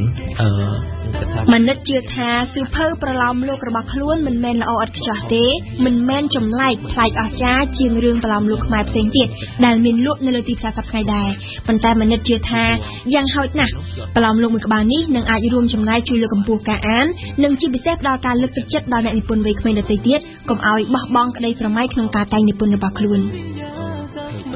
ទៀត11កន្លែងទៀតគឺជាអគារស្នាក់នៅតាមបែបសាសនាហើយនឹង46កន្លែងផ្សេងទៀតគឺជាកន្លែងស្នាក់នៅផងនិងជាកន្លែងសិក្សាផងកន្លែងអស់ទាំងនេះគឺស្ថិតនៅក្នុងតំបន់សិក្សាចំនួន5ខេត្តនិងក្រុងមណ្ឌលកុមារកំព្រាភាគច្រើនត្រូវបានគេរកឃើញថាផ្ដល់នូវការថែទាំនិងស្នាក់នៅក្នុងរយៈពេលវែងគឺមានរយៈពេលលើសពី6ខែកញ្ញា Deborah Comini តំណាងអង្គការ UNICEF ប្រចាំនៅកម្ពុជាបានបញ្ជាក់ថាយើងនៅតែបន្តធ្វើការបញ្ជាក់ថាការចូលរួមថែទាំពីក្រុមគ្រួសារនិងសហគមន៍ចំពោះកុមារគឺពិតជាមានសារៈសំខាន់ព្រោះថាការរស់នៅក្នុងមណ្ឌលកុមារកំព្រាក៏អាចបង្កផលអវិជ្ជមានមួយចំនួនដែរដែលរួមមានដូចជាការប្រឈមទៅនឹងការរំលោភលើផ្នែករាងកាយការបៀតបៀនផ្លូវភេទហើយអាចនឹងជះឥទ្ធិពលដល់ការលូតលាស់និងការអភិវឌ្ឍរបស់កុមារមានកត្តាច្រើនយ៉ាងដែលជំរុញឲ្យក្រុមគ្រួសារបញ្ជូនកូនរបស់ខ្លួនទៅកាន់មណ្ឌលកុមារកំព្រាបញ្ហាអស់ទាំងនោះរួមមានការលែងលះជីវភាពក្រីក្រឪពុកម្ដាយធ្វើចំណាក់ស្រុកហើយនឹងការយល់ឃើញថាមណ្ឌលកុមារកំព្រាជាកន្លែងមួយដែលអាចផ្ដល់នូវការអប់រំថែទាំនិងជាកន្លែងមួយដ៏ល្អនៅក្នុងការចិញ្ចឹមកូនៗរបស់ពួកគេហើយនៅក្នុងនោះដែរក៏មានការចូលរួមផ្សព្វផ្សាយនិងដើរជ្រើសរើសដោយផ្ទាល់ពីខាងមណ្ឌលកុមារកំព្រាមួយចំនួនផងដែរការសិក្សាស្រាវជ្រាវតាមបែបវិទ្យាសាស្ត្រជាសកលបានបង្ហាញថាការរស់នៅក្នុងមណ្ឌលកុមារកំព្រាអាចនឹងជាឥទ្ធិពលអវិជ្ជមានដល់កុមារទាំងផ្នែករាងកាយបញ្ញាស្មារតីនិងការអភិវឌ្ឍផ្នែកអារម្មណ៍នៅក្នុងរយៈពេលវែងនៅពេលដែលពួកគេធំពេញវ័យជាសូមងាកមកជម្រាបពីព័ត៌មានអន្តរជាតិវិញដោយផ្ដើមចេញពីកូរ៉េខាងជើង គឹមដុងជុលជនជាតិអាមេរិកដើមកំណើតកូរ៉េម្នាក់ជាប់ឃាំងនៅក្នុងប្រទេសកូរ៉េខាងជើងបានឆ្លើយសារភាពអំពីសកម្មភាពចារកិច្ចរបស់ខ្លួននៅក្នុងប្រទេសកុម្មុយនីសមួយនេះដើម្បីលួចព័ត៌មានសម្ងាត់យោធានេះបើតាមភ្នាក់ងារព័ត៌មានខ្ជូដូនឹងចិនដែលចេញផ្សាយនៅថ្ងៃសុក្រទី25មិនិនានេះអៀងសុមាញ់ជូនព័ត៌មានចាប់ខ្លួនកាលពីខែតុលាឆ្នាំ2015ពីបទធ្វើចារកិច្ចនៅកូរ៉េខាងជើង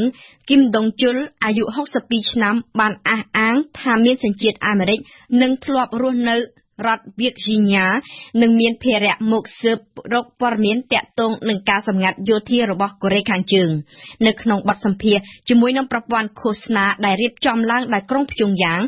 គឹមដុងជុលថែមទាំងបាននិយាយបញ្ជាក់នៅក្នុងសារនោះស្វាគមន៍ភាពជឿនលឿនយ៉ាងខ្លាំងនៃបច្ចេកវិទ្យានិងកម្មវិធីនុយក្លេអ៊ែររបស់កូរ៉េខាងជើងផងអ្នកទទួលខុសត្រូវការទូតប្រចាំនៅទីក្រុងព្យុងយ៉ាងក៏ទើបតែបានទទួលដំណឹងអំពីសេចក្តីសារភាពរបស់គឹមដុងជុលនេះនៅព្រឹកថ្ងៃសុក្រនេះដែរហើយរាល់ពាក្យពេចន៍ឃ្លាឃ្លោងដែលលោកគឹមបានលើកឡើងមានសន្តាននិងអត្ថន័យស្រដៀងគ្នានឹងពិរុទ្ធជនអាមេរិកម្នាក់ទៀតដែលកំពុងតែជាប់ឃុំឃាំងនៅក្នុងពន្ធនាគារកូរ៉េខាងជើងដែរនេះបើតាមប្រភពព័ត៌មាន Reuters បើតាមសេចក្តីប្រកាសរបស់ជនជាតិកូរ៉េខាងជើងម្នាក់ដែលឆ្លងមកខាងត្បូងវិញបានបញ្ជាក់ថាគឹមដុងជុលគឺជាគ្រូគង្វាលសាសនាកាតូលិកម្នាក់ដែលធ្វើការនៅប្រទេសចិននិងនៅសហរដ្ឋអាមេរិកសូមបញ្ជាក់ថាកាលពីសប្តាហ៍មុនកូរ៉េខាងជើងទើបបានកាត់ទោសលោកអូតូវ៉ាំបៀជនជាតិអាមេរិកម្នាក់ដែរដាក់ពន្ធនាគារនិងបង្ខំឲ្យធ្វើការជាទម្ងន់រយៈពេល15ឆ្នាំពីបទបានលួចវត្ថុដែលជាស្លាកឃោសនានយោបាយកូរ៉េខាងជើងព្យុងយ៉ាងក៏មានអ្នកទោសជាតិកាណាដាដើមកំណើតកូរ៉េម្នាក់ទៀតនៅក្នុងដៃដែរដែលបានកាត់ទោសដាក់ពន្ធនាគារអស់មួយជីវិតពីបទធ្វើវិធានការលោកស្រីអ៊ុងសានស៊ូជីនឹងទទួលយកតំណែងរដ្ឋមន្ត្រី4ក្រសួងក្នុងរដ្ឋាភិបាលថ្មីរបស់ភូមាគណៈបកសម្ព័ន្ធជាតិដើម្បីលទ្ធិប្រជាធិបតេយ្យមានបំណងបង្កើតសមាជិកភាពគណៈរដ្ឋមន្ត្រីចំនួនដែលមានសមាជិកចំនួន18រូបដែលបានស្នើនឹងប្រគល់ក្រសួងសំខាន់ៗឲ្យអ្នកនយោបាយជាសម្ព័ន្ធមិត្តបញ្ជីគណៈរដ្ឋមន្ត្រីដែលបានដាក់ជូនដោយប្រធានាធិបតីតែងតាំងថ្មីគឺលោកទីនចនេះមិនបានបញ្ជាក់អំពីក្រសួងរបស់រដ្ឋមន្ត្រីម្នាក់នេះនៅឡើយនោះទេកែតទៅនឹងភូមិដែរទីផ្សារមូលបត្រភូមិបានចាប់ផ្ដើមដំណើរការហើយនៅថ្ងៃនេះបន្ទាប់ពីបានបើកសម្ពោធជាផ្លូវការកាលពីដើមឆ្នាំ2015ក្នុងពេលដំបូងនេះមានក្រុមហ៊ុនតែមួយគត់ដែលបានដាក់លក់ភាគហ៊ុនរបស់ខ្លួននៅក្នុងទីផ្សារនោះគឺក្រុមហ៊ុន First Myanmar Investment ហៅកាត់ថា FMI របស់មហាសេដ្ឋីភូមិដែលមានជាងគេបំផុត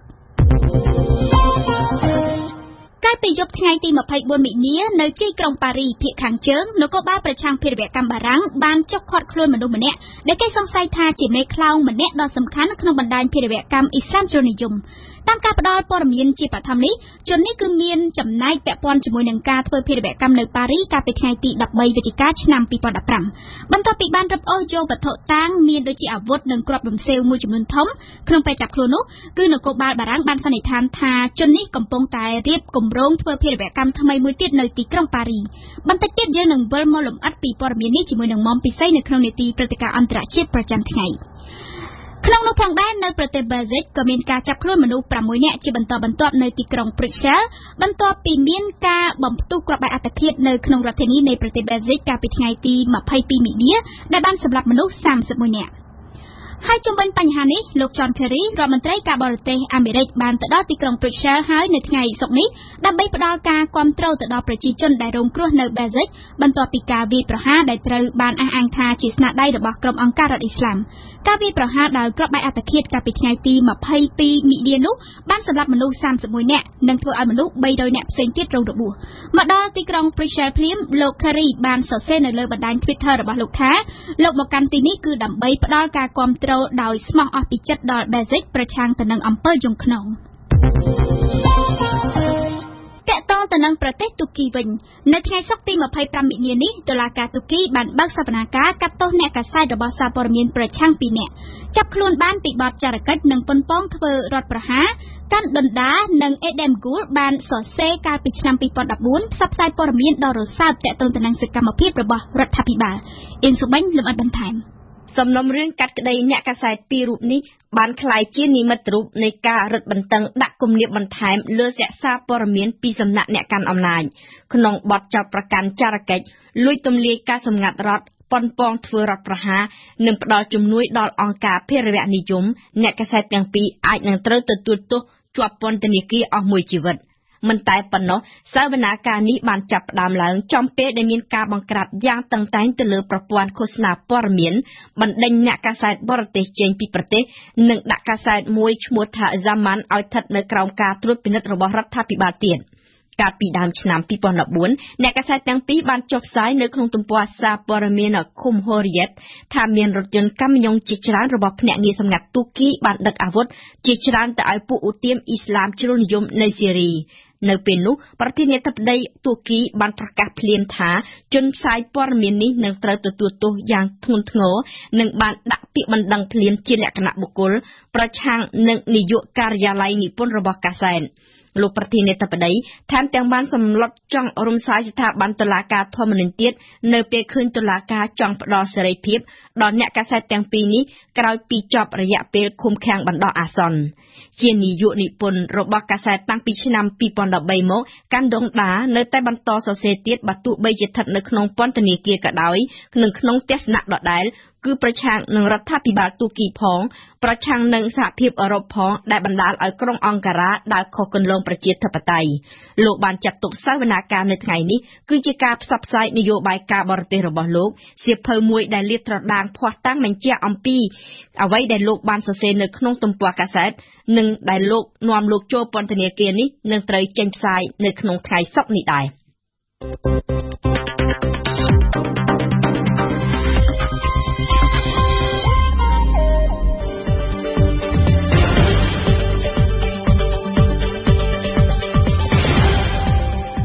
វិទ្យុបារាំង RFI ភ្នំពេញ 92 MHz សៀមរាប 92 MHz បាត់ដំបងក្រុងព្រះសីហនុនិងកំពង់ចាម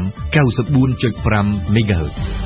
លោកអ្នកស្ដាប់ជាទីមេត្រីជាបន្តទៅនេះលោកអ្នកនាងបានស្ដាប់កម្មវិធីផ្សាយរបស់យើងដែលក្នុងនោះរួមមានដំបូងគឺជានីតិព្រឹត្តិការណ៍អន្តរជាតិប្រចាំថ្ងៃដែលមុំពិសីសូមជួបខ្លួនមកអន្តរាគមន៍ពីបារាំងចាប់បានភេរវកម្នាក់ទៀតដែលមានគម្រោងធ្វើភេរវកម្មថ្មីបន្តមកទៀតគឺជានីតិភ្ញៀវប្រចាំថ្ងៃដែលបាសំណាប់បានសម្ភាសជាមួយនឹងលោកអុកស៊ុយប្រធានគណៈបកខ្មែរដើម្បីខ្មែរប្រធានបទនៅក្នុងរាត្រីនេះគឺផ្ដោតទៅលើមូលហេតុនៃការបង្កើតគណៈបកថ្មីរបស់សកម្មជននយោបាយម្នាក់នេះបន្តមកទៀតគឺជានីតិបទយោការដែលអឹមរចនានិយាយអំពីម៉ុងម៉ាណិតពីតារាចម្រៀងទៅជាអ្នកនិពន្ធប្រឡោមលោកនិងចុងបញ្ចប់លោកអ្នកនាងបានស្ដាប់នៅនីតិសហគមន៍ខ្មែរនៅប្រទេសបារាំងរបស់ឈឹមបុប្ផាព្រឹត្តិការណ៍អន្តរជាតិប្រចាំថ្ងៃនៅក្នុងនីតិព្រឹត្តិ